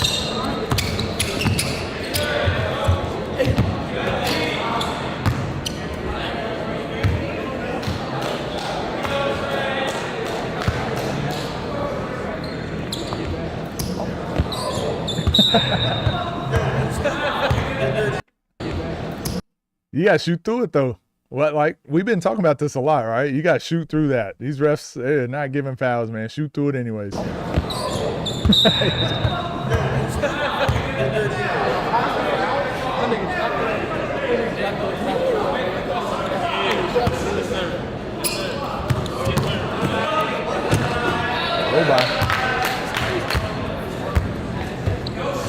I know. That's crazy though. We good. Nigga strong as fuck. Can't let him get a straight line. No straight line. Man, he's moving. God, Nesco is a lot to guard, man. And how often do we talk about this? Like, jeez. No straight line. Once you cross someone, if you can just not put the ball back down, that's like, it takes away one extra step and one extra dribble that most people have to do. Nesco crosses here and he doesn't dribble again. So he's at the 3-point line, makes a crossover. He doesn't take another dribble, but he's got his footwork down to where he like times his gather to where he doesn't have to take another dribble and can get a layup. That's such a tough skill that not enough people practice. He just make it look easy. Full speed left, absolutely. Isn't that the ref with the glasses? It is. It is. But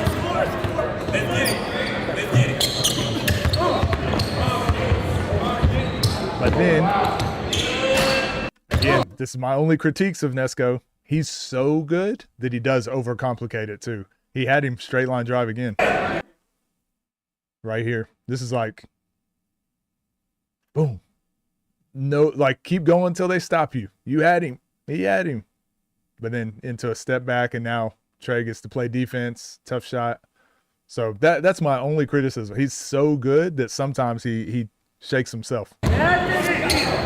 Is that a legal move in FIBA too, the gather? Yeah, it is. Because I don't technically like it, but not that I don't technically like it. I don't like how the NBA and here in America, we've just completely gotten rid of what the gather is, but like Nesco's hand is still on top of the ball, right? Like his gather doesn't start till right here. Not because it's two hands on the ball, but his hand doesn't legally go under the ball till right here. So this is his 0 step, 1, and he, oddly enough, Nesco actually has one more step. So this is legal in FIBA, high school, NBA. This is like legal everywhere.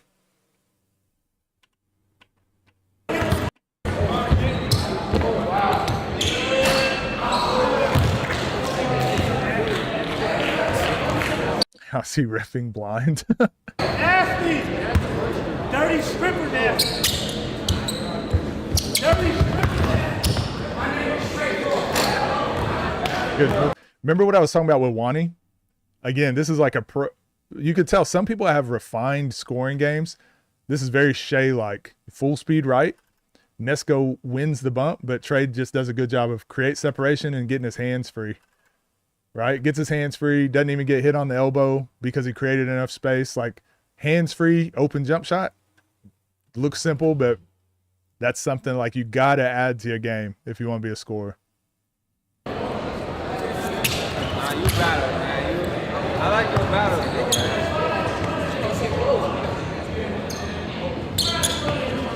man. People mad they released the game from the summit. It is kind of early, but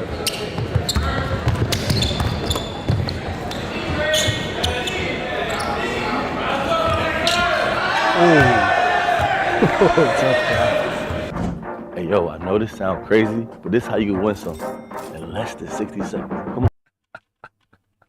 I didn't know Nas was doing the commercials and stuff back then, too. That's crazy.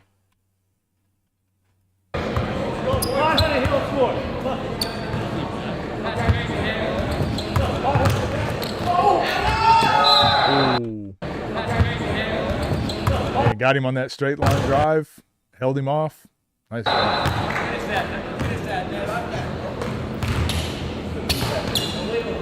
Good game early because everyone said it was game of the night. But they've been releasing a lot of their games like a couple days after, you know. So I this is what I was saying. I can understand why TNC League members might be upset, or people that bought the pay-per-view if it gets released early. But it'll be interesting to see if they do the other games too.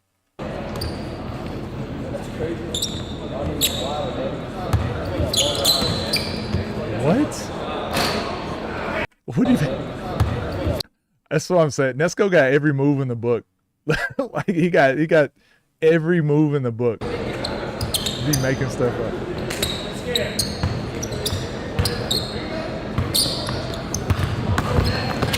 Meanwhile, Trey is just like Trey. Honestly, he's just straight to it. Straight line drive, create space.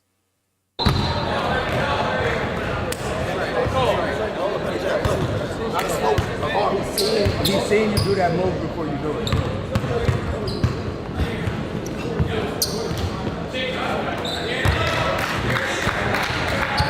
All right, we need Trey Croft back ASAP.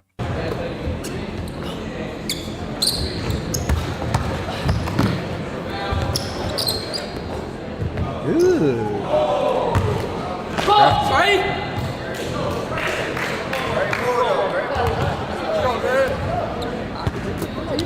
Moon versus Slim back when they used to play in China? No, I didn't. I don't know if I call that.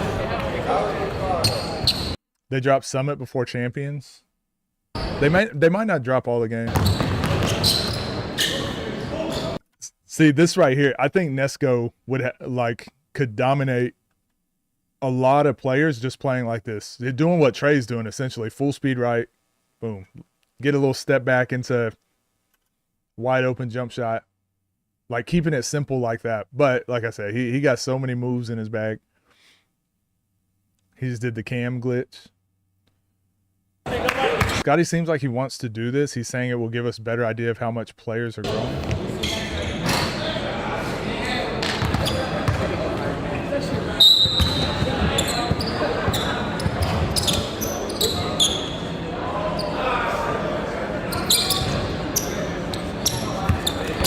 Good move. He lost it. Yep. He had him otherwise.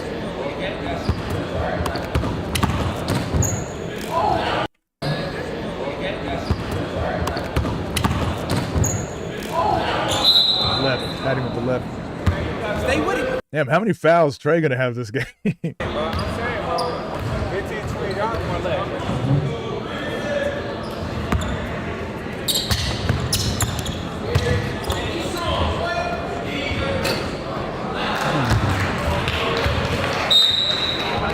Your offense, right? Because at the end of the day, you know what offense is.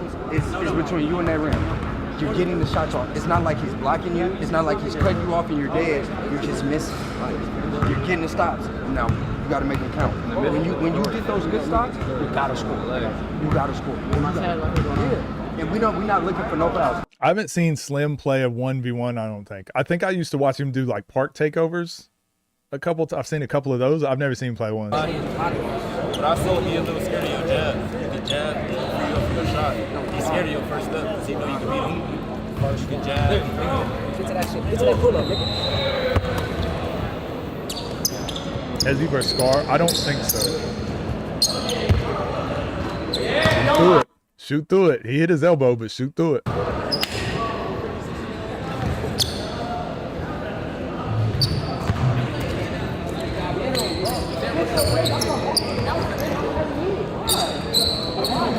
Nigga, I be on multiple devices, but I don't never hit.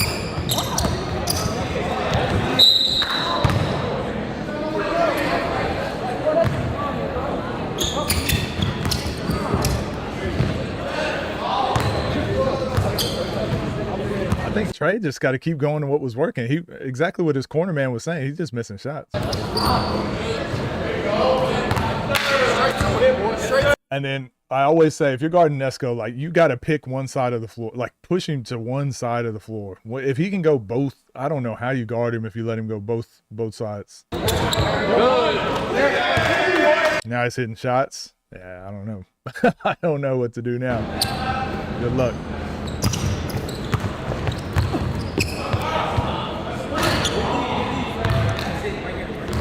Smitty.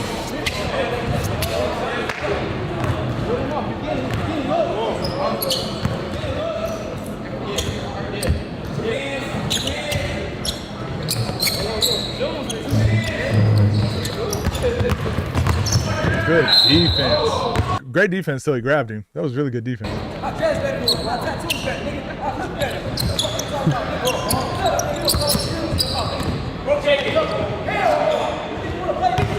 I don't know why Trey got away from his straight line drives.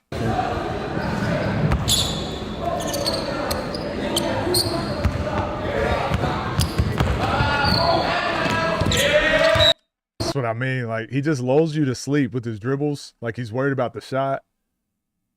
It just gets up. I think, yeah, guarding Nesco, like, if you don't have a game plan against him, it could snowball really quick. What's going on? Off the dribble, taking everything, literally everything. It's a sweep. Sorry, boys, life. Thanks, shout out to AK. It's his fault. Is it better to shade someone to their strong hand going to the baseline or shade them to, well, I mean, it depends what you're playing, where your help is, depends on what they prefer to do, but try both. Try both. Every player is different. So you just want to figure out early on, like, okay, where am I sending him and what moves does he have off of that? What counters does he have off of that? He gonna foul you if he can touch. That's every time he gonna foul you if he can touch. He breaks up over every time. Every time it's my fault, bro. But they're not calling this. Use that power. Shots are straight. Where you can get shots. You got some good ones too. It's all about just making shots, bro. You make shots. You gonna go on your run. You just can't let him score so much. You just gotta guard, make it tough in the rim. But don't be scared to foul either. Shit, I'm fouling him when he go by me. I'm fouling. Yeah. So the reason he stopped doing that is because he thinks he's getting hit on the elbow. And again, that's why I said fouling is way too powerful in 1v1 if there's no foul limit. Because, like, now even Trey Croft, someone who's an elite scorer, is, like, disincentivized to get to a spot because he thinks he's getting fouled every time. And it's making him overthink his game now. So, yeah. If you backing up, you gotta shoot. Bust his fucking ass, Nesco! Hold that, nigga. Get his dick out your mouth. Fucking weak ass now. Slap your bitch out your mouth. Do it, nigga. Don't talk about it, be about it. Fuck you talking about, bitch. Keep back up, you got it. That's your last one, gang. Oh my, hey, you losing. You should be talking to me, nigga. Sorry ass, nigga. I don't know why nigga brought you out here. What the fuck wrong with him?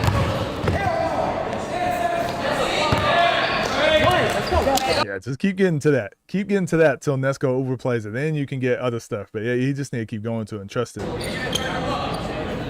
You just turned him out, little man. Dom woke him up. Dom woke him up.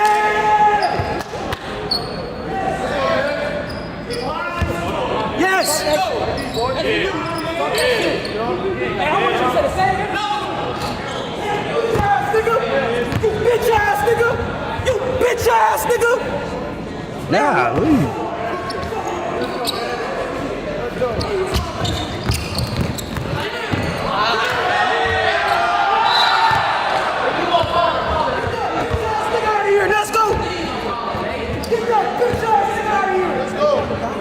Bro, the energy was something else, wasn't it? Let's go.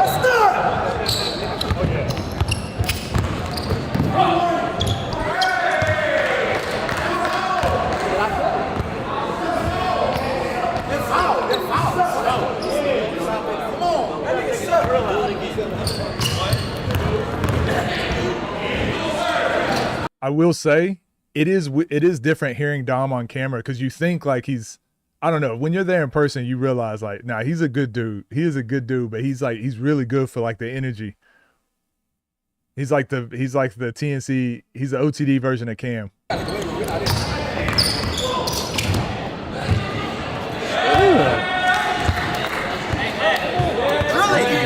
Shots, man.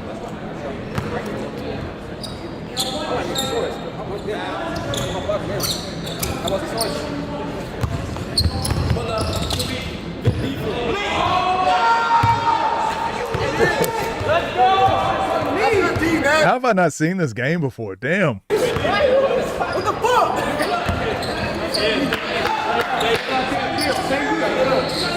Another one.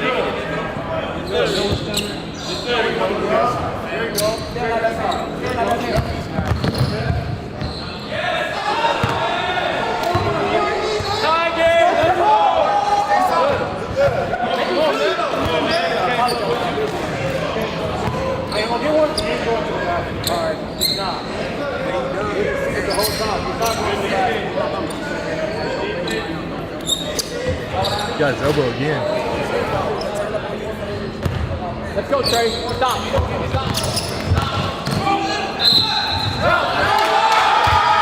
I don't think it's a foul, but I mean he finished anyways. That was a crazy, that's a crazy layup. Fuck you! Fuck him! Fuck him! Fuck him! Shoot right there, man.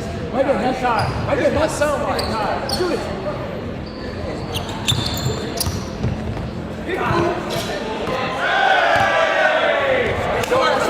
Fuck you, nigga. Fuck you, nigga. Fuck this shit up. Fuck this nigga. Bro, give me the mic, man. Let's go. He's got a family. Give me the mic, man. They call me a bitch, man. Give me the mic, man. He's got a family. Let's go. Fuck that. So what? He's got a family. I'm not, man. I don't give a fuck. Fuck him. He don't die. Yeah, leave. Yeah, Dom. He's got a family.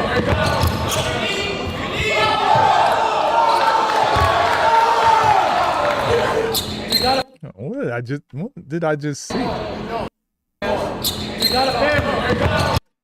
All right, hold on. Hold on.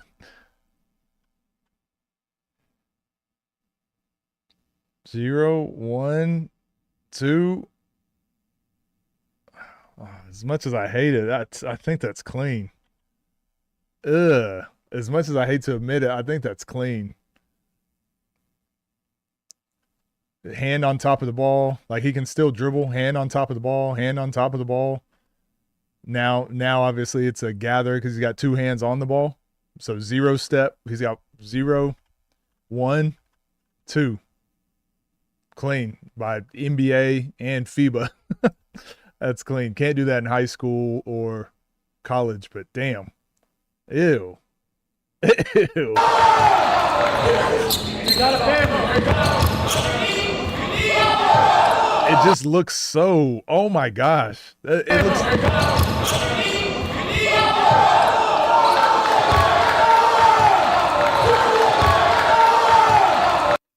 What did I just see? Oh, it looks so bad. It is clean now. You got a family.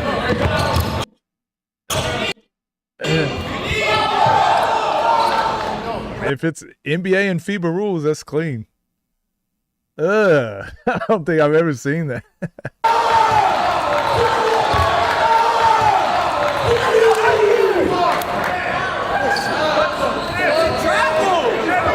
Everybody confused. I probably call it travel there. If I'm a referee, I probably call travel, just because how it looked. But like, shout out to the refs not calling that. Just shout out to the refs.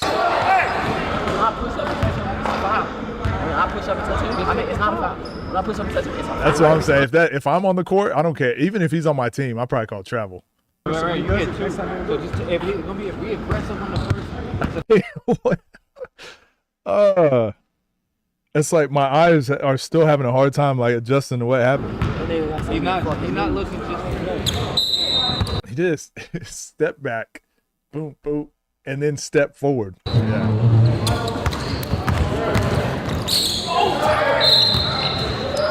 Yeah, Nesco's gather footwork might be the best in the space. That was wild. Bust his ass. Bust his head open. Bust, split the dreads. That homies. My bad.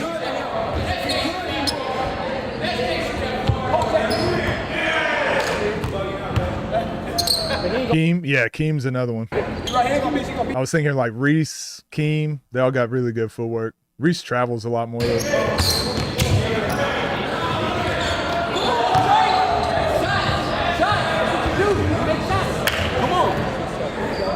Let's get back to it. That's what I'm saying. Let's get back to it. Where you ready to burn? You see where I did burn? Let's get back to it. Jerome Randall and Nesco, best footwork, gather footwork. Yeah, these foul calls, the way that the game used to be called doesn't suit Trey Croft as much at all.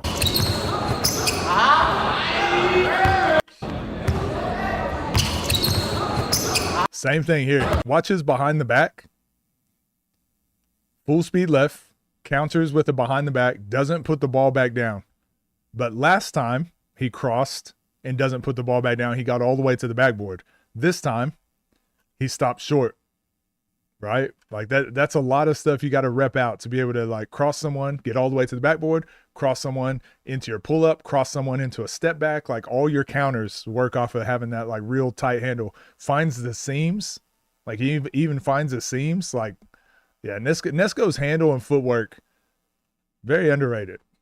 Even though people say it's already good, it's very elite. I think you're good. No threes. If you want to hit him, you gotta get 2 baskets. If you want to hit him, you gotta get 2 baskets. Lance versus Jonathan Simmons. Interesting. I don't know. I've never seen Lance play one-on-one.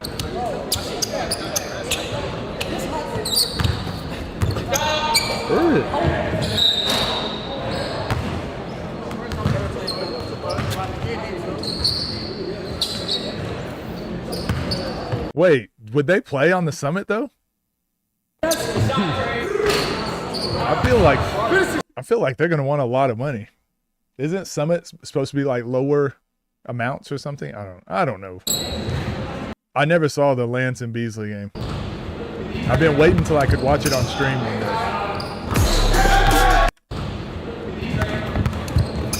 Bro, Nesco. That was a good closeout too.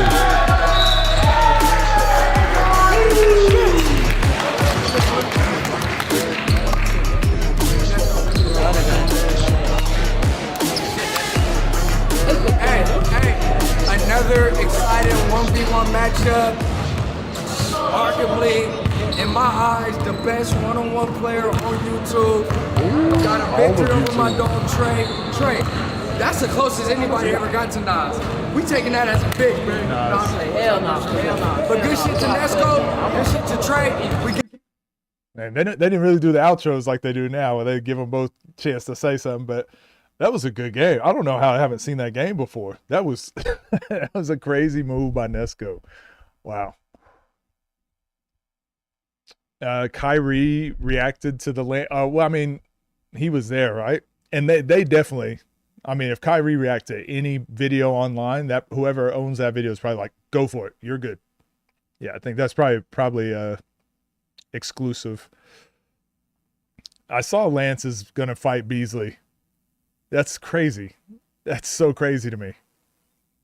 Not good ball for real. Yeah, I've heard mixed results about the Lance versus Beasley game, but I want to be able to watch it on stream for my first time. So, yeah, that was a really good game. I want to see Nesco get back into some more games so we can see more of that, more footwork and all that. I feel like people forgot. People been talking bad about Nesco lately just because he ain't been playing and he's been hurt.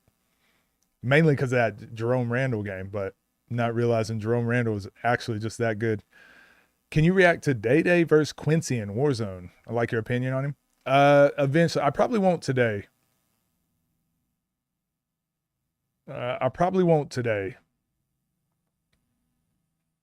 Gonna be a weird exhibition event. I think Johnny Manziel's what actually. There's got to be so much money involved with that.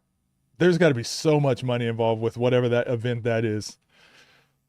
I thought that was AI, the Lance versus Beasley fight. Nah, it's real. It's real.